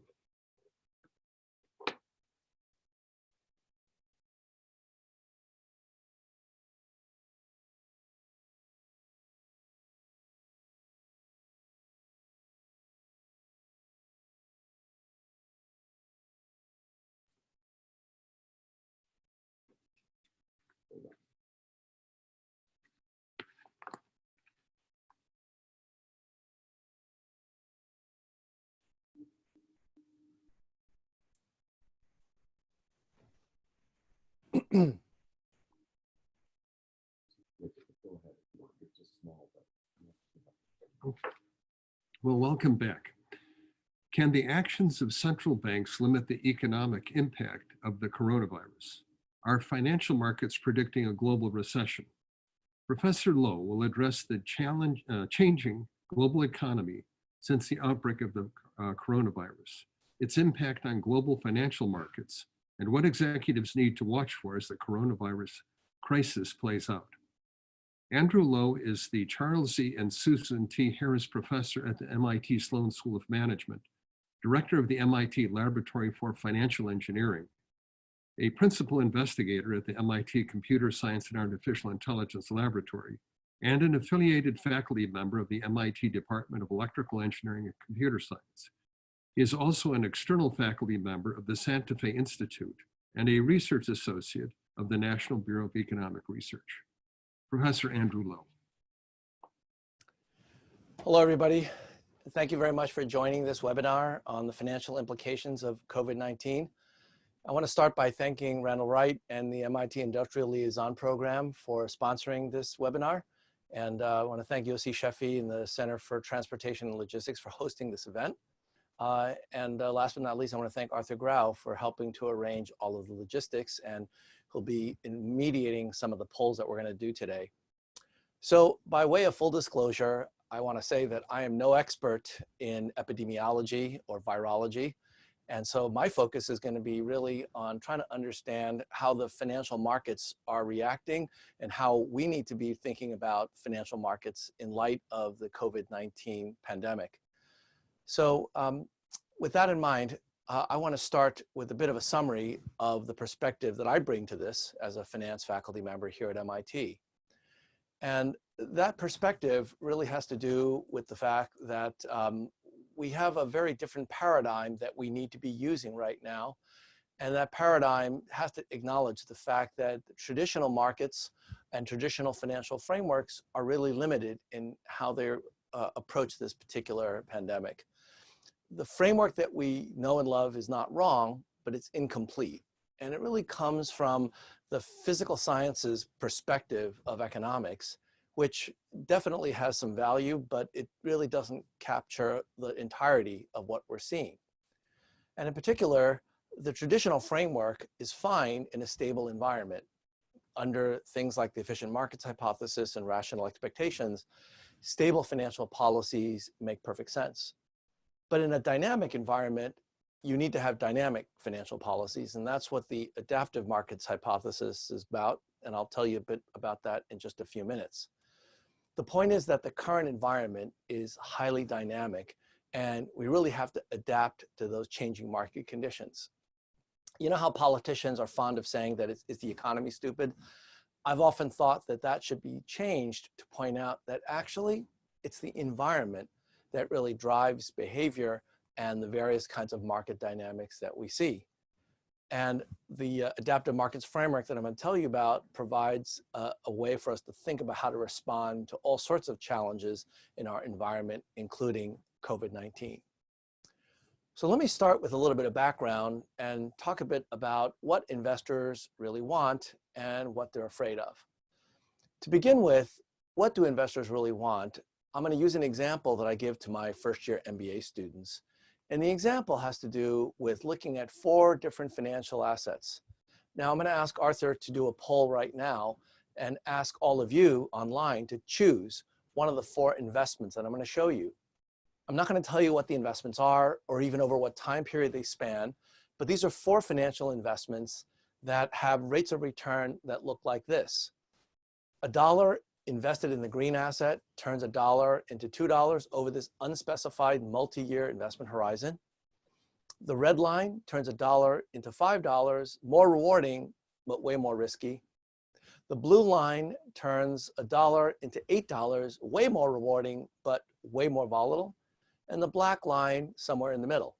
So can you please make a choice in the poll that Arthur is holding, which is the various different investments? Which one would you pick if you could only have one and you could not mix and match? Well, just from the poll results that I'm seeing right now in front of my screen, the answers are pretty clear. Very few of you have chosen the green line. And I should tell you now what the time period is. The time period goes from 1990 to 2008. That's the investment horizon. And the green line is US Treasury bills, the safest asset in the world, but it's not particularly rewarding. So if you put your money in US Treasury bills in 2008, as of today, you would have earned pretty much nothing in terms of the incremental rate of return. The red line that not very many of you picked either, that's the S&P 500, the stock market. Way more volatile, lots of ups and downs. But if you had picked it in 2008, right in the middle of the financial crisis, congratulations, you would have done just fine. The blue line is the single pharmaceutical company, Pfizer. That's even more volatile, huge swings up and down. But if you had invested in that in 2008, congratulations, you did well. By far the most popular choice, I'm looking online right now and the results are 66% of you are picking the black line. And that's usually what I see in my class. It turns out that that is the return for the Fairfield Century Fund. And what is that? That's the fund that was the feeder fund for the Bernie Madoff Ponzi scheme.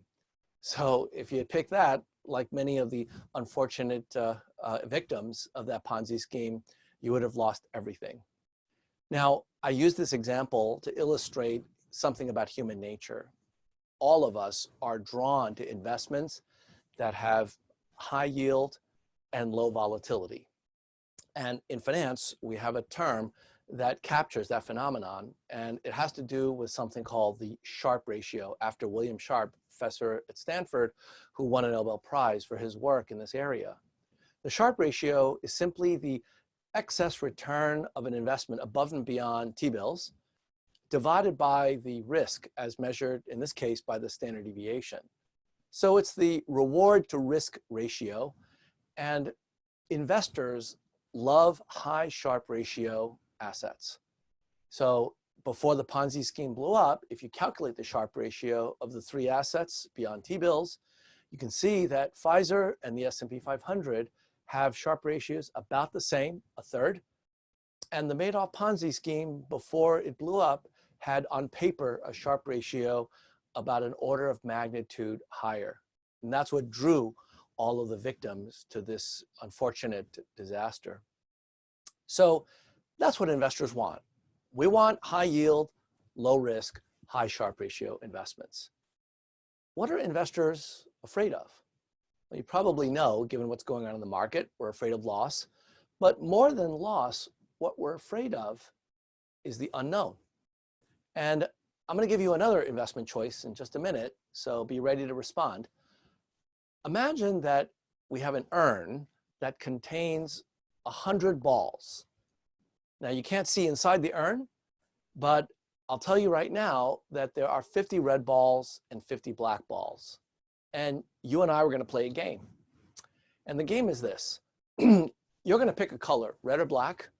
And after you pick a color and write it down on a piece of paper, I'm going to reach into the urn and draw a ball out of this urn. And if the color of the ball that I draw is the color you wrote on your piece of paper, I'm going to pay you $10,000. But if the color isn't the one that I drew, I'm going to pay you nothing. And we're going to play this game exactly once. So you don't get to do this over and over again, just one time. So the two questions that I ask my MBA students when I show them this problem is this. First of all, which color would you prefer, red or white, red or black? At this point, the students all say, well, you know, it doesn't matter, 50 red, 50 black, either way. The second question that I ask them is a little bit more challenging. I'll ask them, how much would you pay to play this game with me exactly once? So I'd like you to choose on the second poll, what would you pick in terms of the price you would pay for being able to choose this? And three choices are, would you pay less than $5,000? Or exactly $5,000? Or more than $5,000 to play this game with me exactly once? Now, I suspect that a number of you are a little bit concerned about the risk. So you're probably not willing to pay $5,000. But most of the students that are involved in making professional business decisions, which is to say our MBA students, they've been trained to say, oh yeah, definitely we'll be paying $5,000. Why? Because that's the expected value. And in fact, in the polls, we see that a number of you, a significant fraction, are willing to pay $5,000 for this. But now, let me show you a second choice.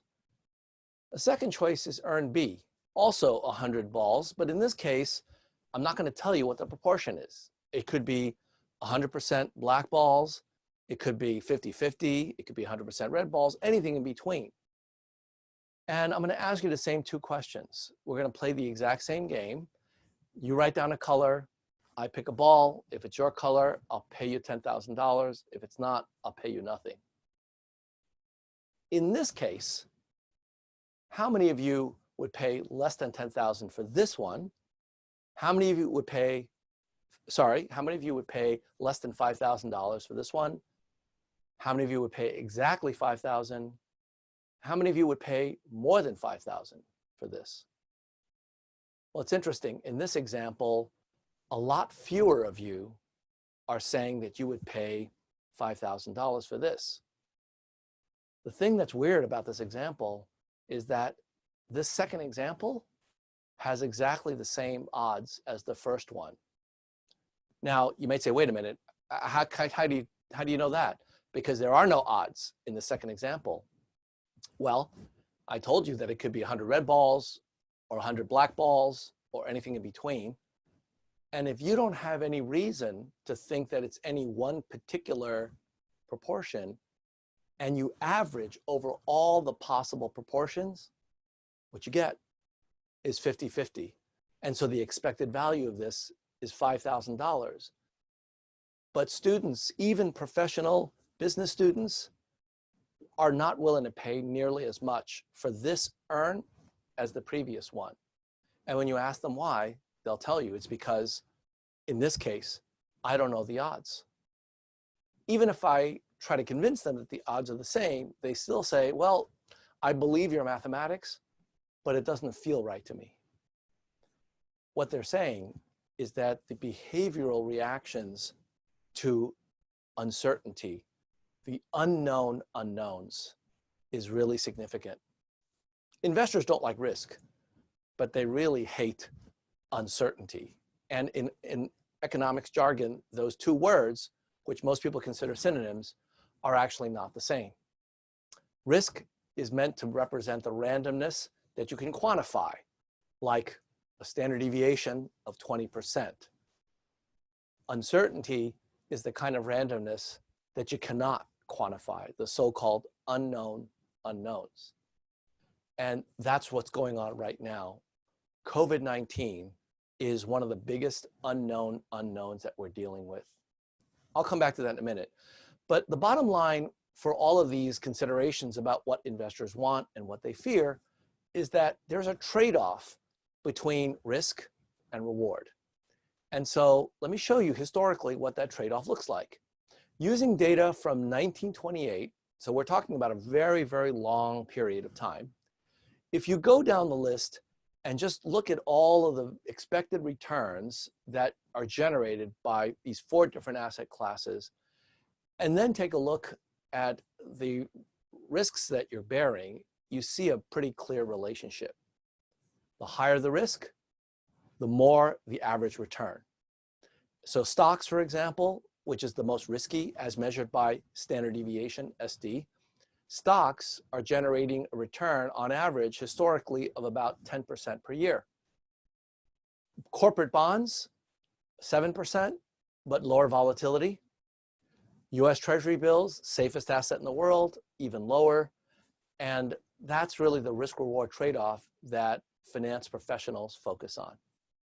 Over long periods of time, there is a relatively straightforward relationship between risk and reward. Another way of putting it is that investors have to be bribed to take on these risks. They have to be rewarded for being willing to take on these ups and downs.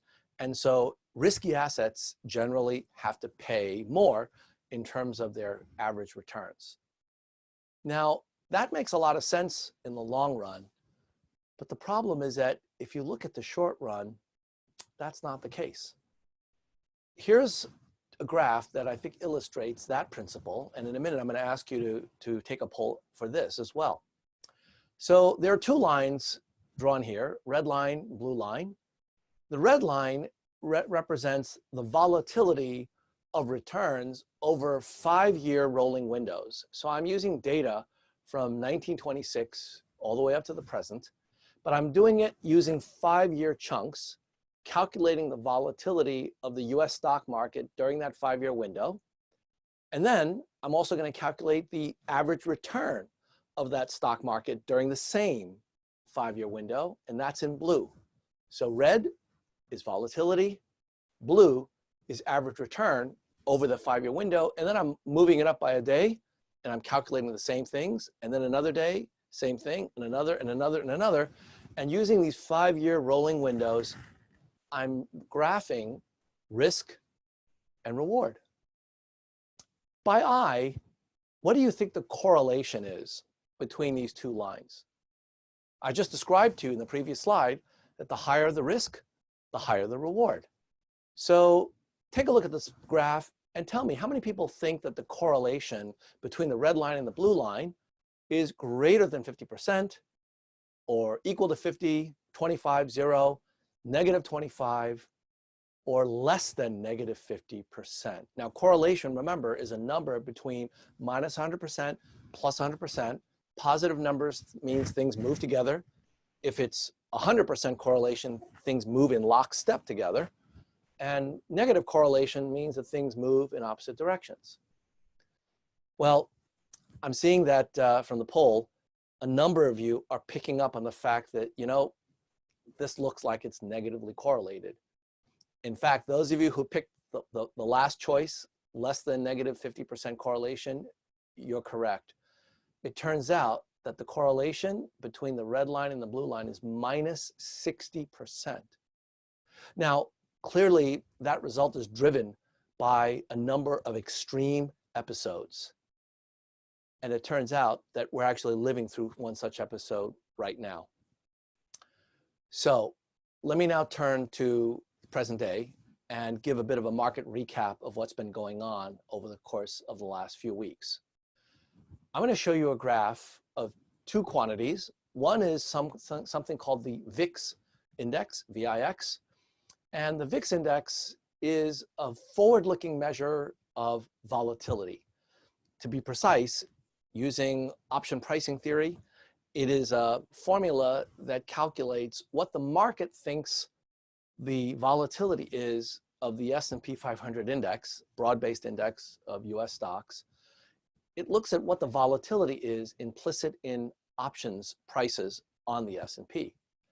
And so historically, the volatility of the S&P has been around 15 to 20%. So a VIX index that is pricing options at that historical volatility should read somewhere in the 15 to 20 range. Let me show you what the VIX index is from the beginning of this year, January, all the way up to last Friday. You can see that for the first few weeks of the year, the VIX index was right around that average 10, 15, 20%. But look at what's been going on over the course of the last 2 or 3 weeks. The VIX index has spiked up to some really, really high levels. Wall Street traders often call the VIX index the fear index because when volatility is really high, people are scared. And because the VIX is a forward-looking measure, it's a measure of what options traders are thinking the volatility is. What this is saying is that the market is viewing volatility as very, very high right now. Now, what about the stock market? How has that been doing? Well, I think all of you probably know this, but let me show you what the S&P 500 index looked like over the course of the last few weeks. For the first few weeks of the year, S&P was pretty much stable, not moving a whole lot. But over the course of the last 2 or 3 weeks, it's actually been going down pretty significantly. And even as we speak, the S&P is declining.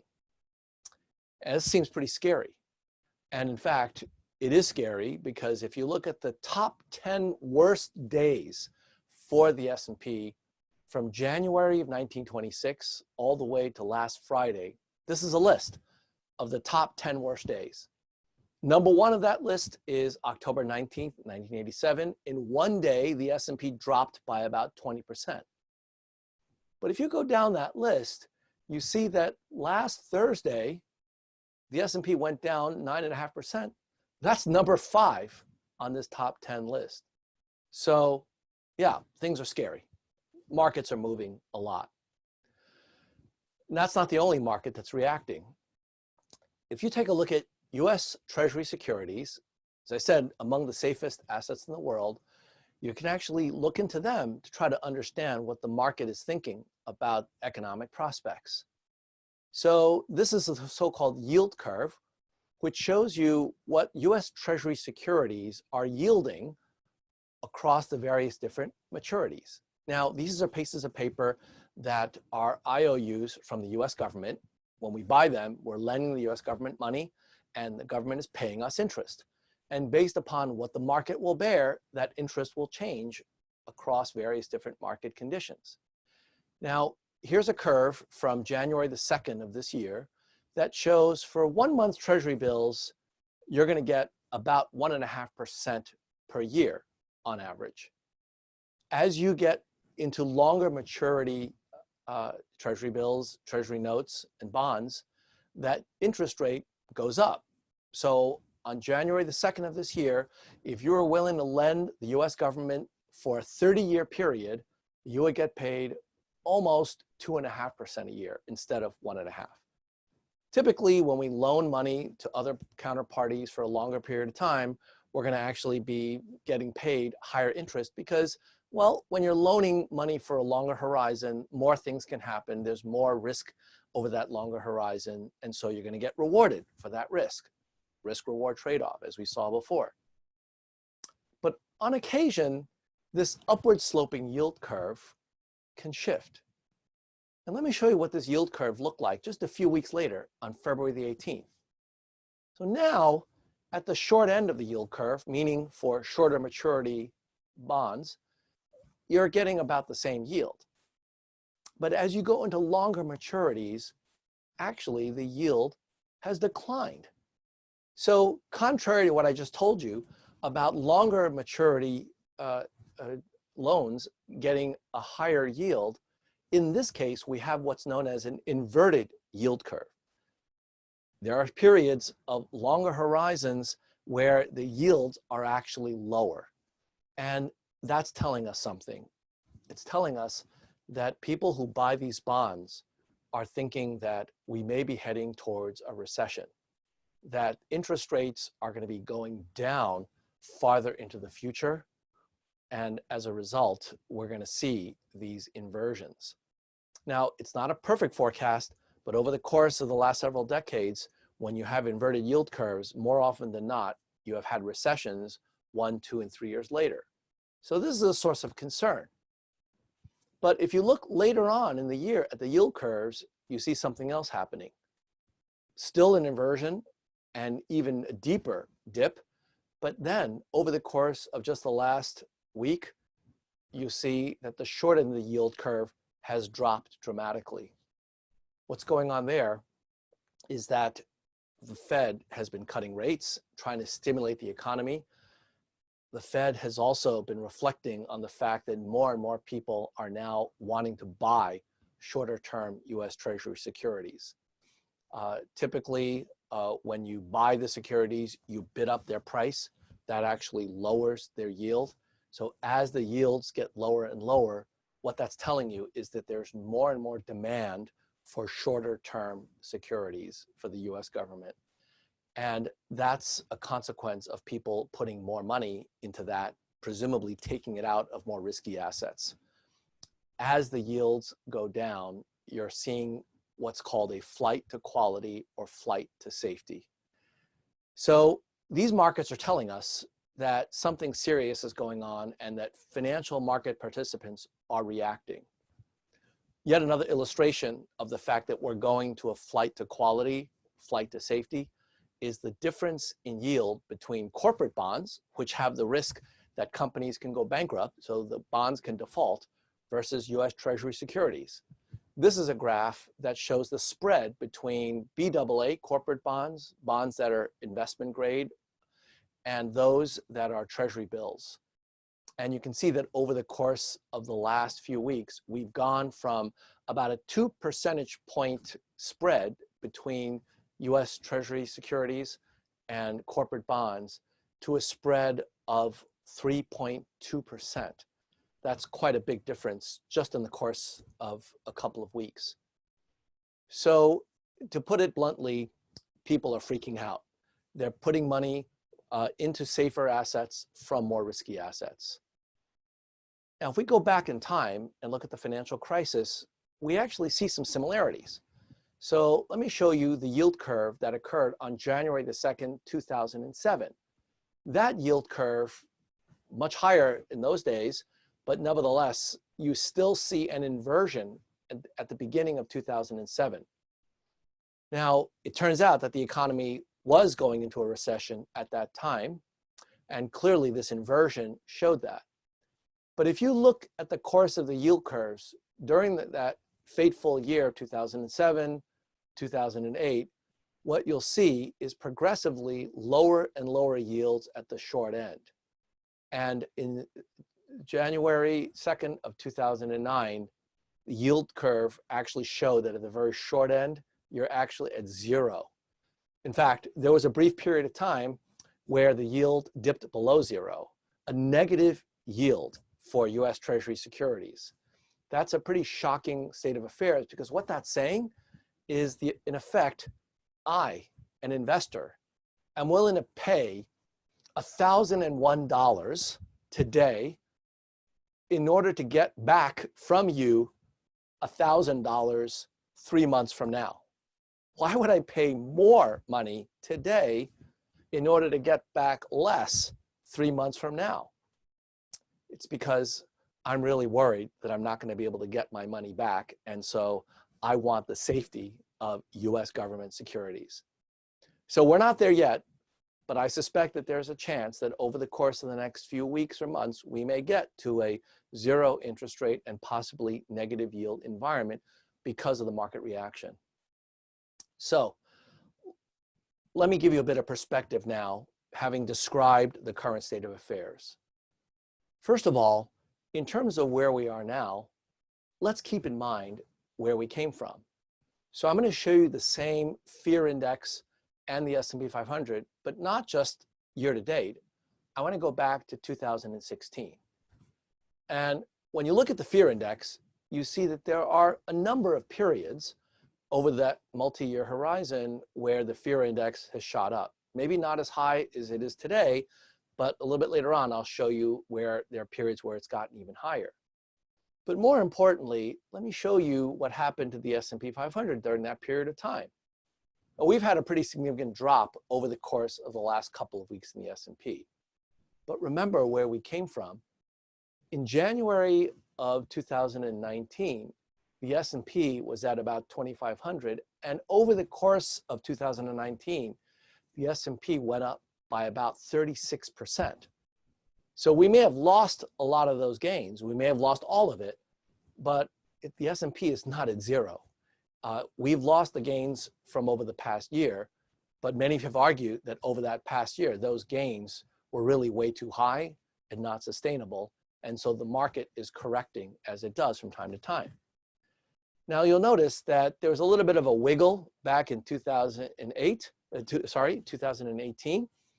And this wiggle is something that doesn't look like a whole lot compared to where we are, but at the time, the newspapers made a big deal of it. At that particular date, which was February the 5th of 2018, turns out that the Dow went down by 1,175 points, the worst point decline in history. That sounds really scary until you realize that the reason that it's the worst point decline is because the Dow Jones index is at a very high level. And so when you translate into rate of return, that decline was about 4.5%, which in the grand scheme of things is not that big a deal. It is large, but it's not outrageously large. It certainly can happen from time to time. And so newspapers will fix on really shocking news, whatever way that they can put it. And that's part of what's going on right now. People are being scared because these numbers are breaking certain records, like the Dow Jones back in February of 2018. But the fact is that markets do go up and down. There is risk, and markets will recover. Let me give you a bit more perspective and focus on, it's true that the fact that last Thursday was a pretty bad day. We lost 9.5% in the S&P in one day.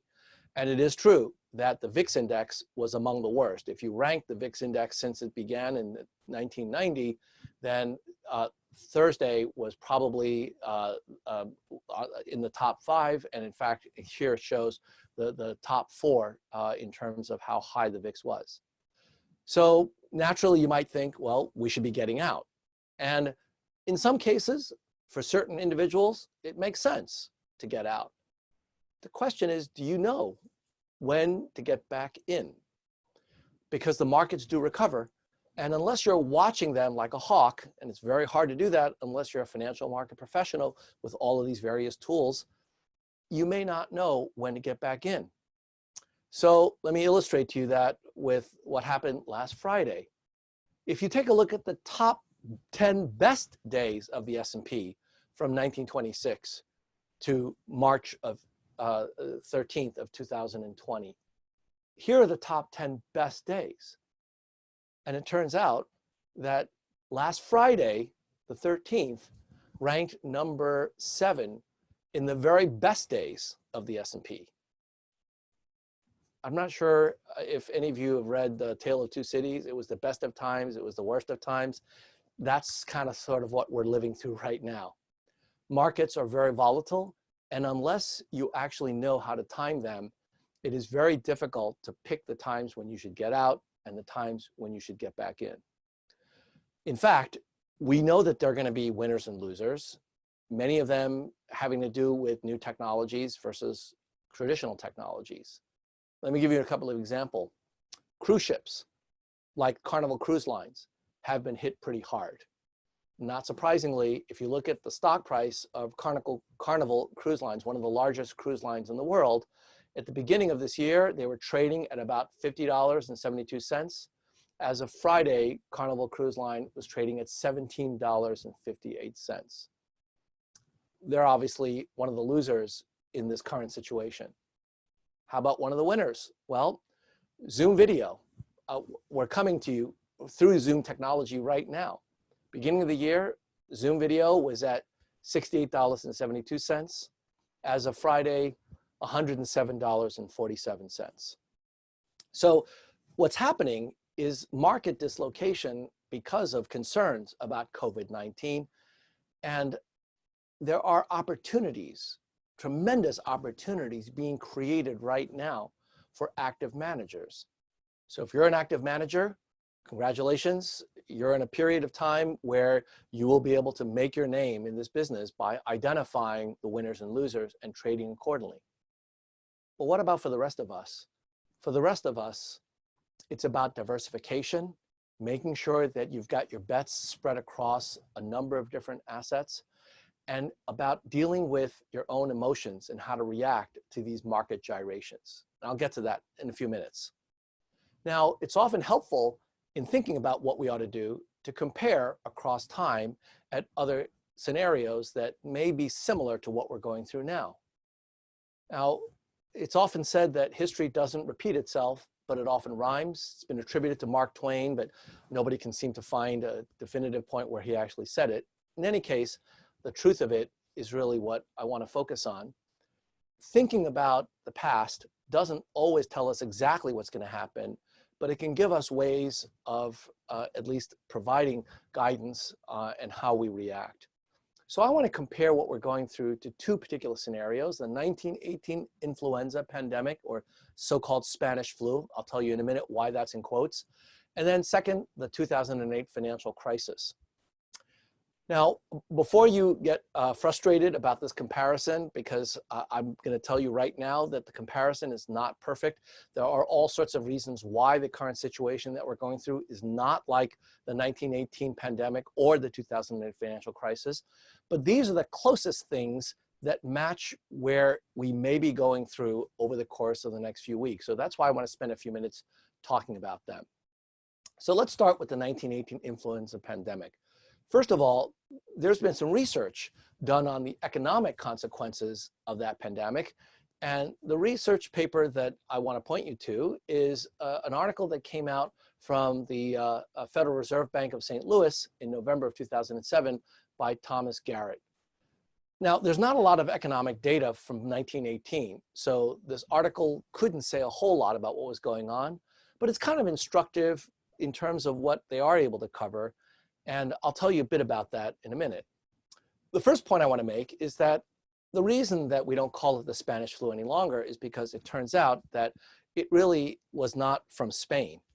We're not exactly sure where the flu came from, but the reason that people call it the Spanish flu is that 1918 was during World War I, and the countries that where the infections took hold initially were under a news blackout. And they did not want to publicize the influenza because they didn't want people to panic. They wanted to maintain morale. And Spain was neutral at the time, so they didn't have a news blackout. So the first reports that people read about the flu came from Spain, hence the term Spanish flu. So this article summarizes the economic consequences of the 1918 influenza. And there are three conclusions that I'll talk about in a few minutes. The first is that most of the economic effects of the influenza were pretty short term. Now, we have to acknowledge that the human consequences were tremendous. A large number of people, anywhere from 20 million to 50 million, I've heard figures as high as 100 million, died as because of that pandemic. So I don't want to minimize that tremendous human tragedy. But from the business perspective, what we found is that businesses that were involved in services and entertainment, they were affected pretty severely. They lost. But other businesses, for example, those specializing in healthcare, they actually did much better. So it's a mixed bag. And as long as you were well diversified over that period of time, even though there were short-term losses, eventually it recovered. Second, there was some shortage of labor, obviously, because a number of people were stricken with this pandemic. And that actually resulted in wage inflation. So certain areas that were hit hardest had the fewest number of people that were able to work. Those are the areas that experienced the greatest wage inflation. And finally, there was some evidence that women that were pregnant with children during that period of time, those children suffered afterwards for a variety of reasons. And you can read about it in the paper and what's cited there. But what I want to talk about is the stock market experience during that period of time. Now, I said we don't have a lot of data going back that period, that far, but there is a stock market index that Bill Schwartz, a finance professor at the University of Rochester, created, and that index goes from the 1800s all the way to the present. It's the Dow Jones Composite Index from the 1800s up to around 1928, and for our purposes, that works just fine. So I'm going to show you that Dow Jones Composite Index from 1916 all the way to 1922. So that really captures the period before, during, and after the 1918 pandemic.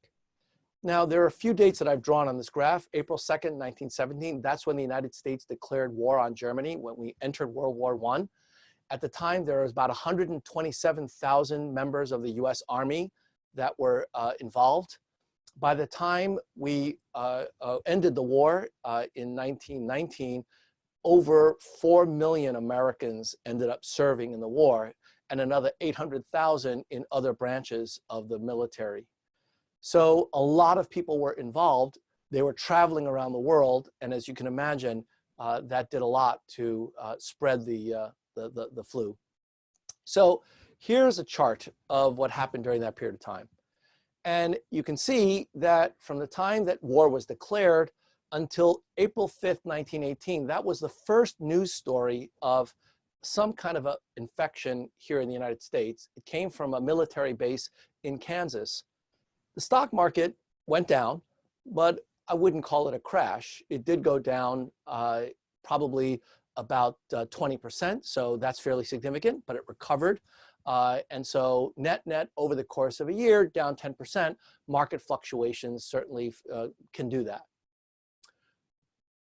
The pandemic of 1918 is divided into 3 different periods. The first period, starting around March of 1918, going through the summer, that was the first wave. But the second and third waves were much more serious. The second wave occurred between September and December. And during that second period, which was the most deadly, we lost a tremendous number of lives. In the month of October alone, we lost 195,000 people in the United States. 195,000. To give you some perspective, the H1N1 pandemic of 2009, the total number of deaths estimated in the US from 2009 to 2018 is about 75,000. The 1918 pandemic killed 675,000 when all was said and done. And so that third wave that took us all the way to June of 2019 also killed several 100,000 lives. Throughout this terrible period, when we see that enormous loss of life, tremendous danger to society, what happened to the stock market? It went up. Now, I know it may sound obscene to be talking about business in the context of this great human tragedy, but the point I'm making is that while tragic from an investment point of view, there's a very different market dynamic. Now, you can't compare exactly because, of course, that was the end of the war. There were other things going on in the US economy. There's some very big differences between back then and today. But as close as we can tell, it is clear that even in something as devastating as the 1918 influenza pandemic, even in that case, the economy recovered and went on to do really well after that. So we're running short on time, so I'm going to skip ahead and go to the point about the financial crisis of 2008. And in this particular case, we can see that there are some very clear parallels, with the exception that the real economy got hit very hard. Many, many millions of jobs were lost, and it was incredibly disruptive because the entire financial system looked like it was on the brink of collapse, although that may have been overblown, but certainly from a financial perspective, it didn't seem that way. So when you look at the fear index back to 2008, you can see that while the VIX index is high now, it was even higher during 2008, and it stayed high for a period of time, and there were a number of difficult challenges. Also, the S&P 500 went down. It looks like it didn't go down as significantly, but if you look at it on a log scale, where on a log scale, the same vertical distances correspond to the same rates of return, on a return basis, it was much worse back in 2008. Now, we're not done, and so there may be some difficulties going on that will remain to be seen. But if we look at credit spreads, way higher in 2008, and the amount of intervention that was undertaken was unprecedented. Initial bailout plan was rejected in September of 2008. It was ultimately approved in October, we're talking about something like $700 billion of intervention. And there are many different programs that were undertaken in order to deal with that kind of a crisis. Lots of things happened over a very short period of time. And it was really that kind of spending that ultimately, much of which has been repaid, that spending that ultimately ended up changing the dynamic to the point where we did not have the same kind of depression that we experienced in the aftermath of the 1929 market crash. Why did we do all of this? We did all of this because we wanted to prevent madness of mobs. We wanted to prevent people from engaging in this kind of crazy behavior of letting your emotions run wild and making a run. We've seen that kind of herd mentality before in animals. Obviously it happens, and there are many good reasons why it can happen. But when you think about the Salem witch trials or bank run, those are examples where that kind of herd mentality does not help. We see this right now. We're going through this with hand sanitizer. If you're trying to get that hand sanitizer, good luck. There's been a run on that and some other things. And in these cases, we need to think a little bit more rationally and try to understand that in the short run, there will be dislocation, even if it turns out that these methods aren't necessarily helping. In the case of hand sanitizer, although we all agree that hygiene is important, the FDA has actually put out a clear statement that using hand sanitizer does not necessarily reduce your chances of getting a virus. And so while it's good practice to use hand sanitizers and to wash your hands, that's not enough. We have to engage in additional measures like social distancing and so on. So our response to COVID-19 so far, what have we done relative to the financial crisis? Well, we've passed a spending bill. How much is that spending bill? $8.3 billion. That's a good start, but that's not enough. And part of the reason that markets are reacting the way they are is because the response so far has not provided a credible set of measures that will deal with this crisis in a way that will deal with it once and for all. Now, unlike the financial crisis, just throwing money at this problem isn't going to be enough, because dealing with viruses require time, scientific and medical expertise. Once you decide that you want to develop a vaccine, it is often several years before you get one. We need sustained resources to prepare for the outbreaks. And right now, this area does not have the resources it needs. Now, there are organizations like the Coalition for Epidemic Preparedness Initiatives, the World Health Organization, Gates, that are helping, but we need more. So the takeaways are, you have to think about the situation from the short, medium, and long-term perspectives. Things will probably get worse before they get better, both from the perspective of this particular outbreak, but also financially. The short run is going to be lots of ups and downs.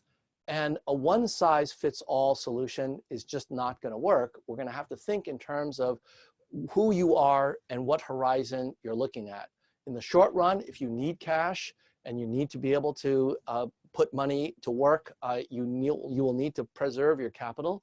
But in the medium and longer run, there is going to be a recovery. So you need to examine your goals, your particular constraints and resources, and do not panic, do not freak out, manage your fears, beware of the fact that the madness of mobs is causing these great swings.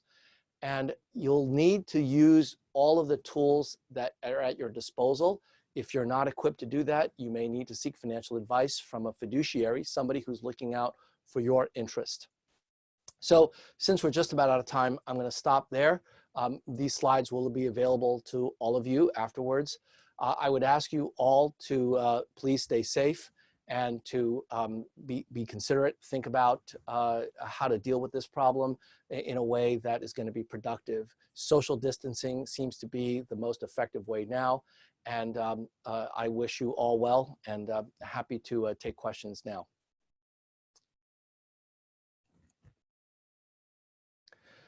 So one of the questions that I've gotten is that how do you ensure that the stimulus goes to good use throughout the economy and not just to do buybacks? It is true that if we end up getting into a situation where we start engaging in fiscal stimulus, that means the government spending money, we want to make sure that that money is actually creating resilience in the economy. One way to do that is to think about what kinds of investments we make today can turn into jobs tomorrow. So education is a very important component, but right now I would say investing in the infrastructure needed to produce vaccines on a massive scale, investing in ventilators, which is something that we are going to need once the flu gets going in a much more serious way in this country. That's something that we can be investing in. So while the $8.3 billion is a good start, we need many more billions of dollars, as we've seen from the financial crisis. Once you start dealing with the situation in a way that gives investors confidence, once you are able to restore trust and confidence, at that point, you can start turning things around. Thank you very much. Good to be with you.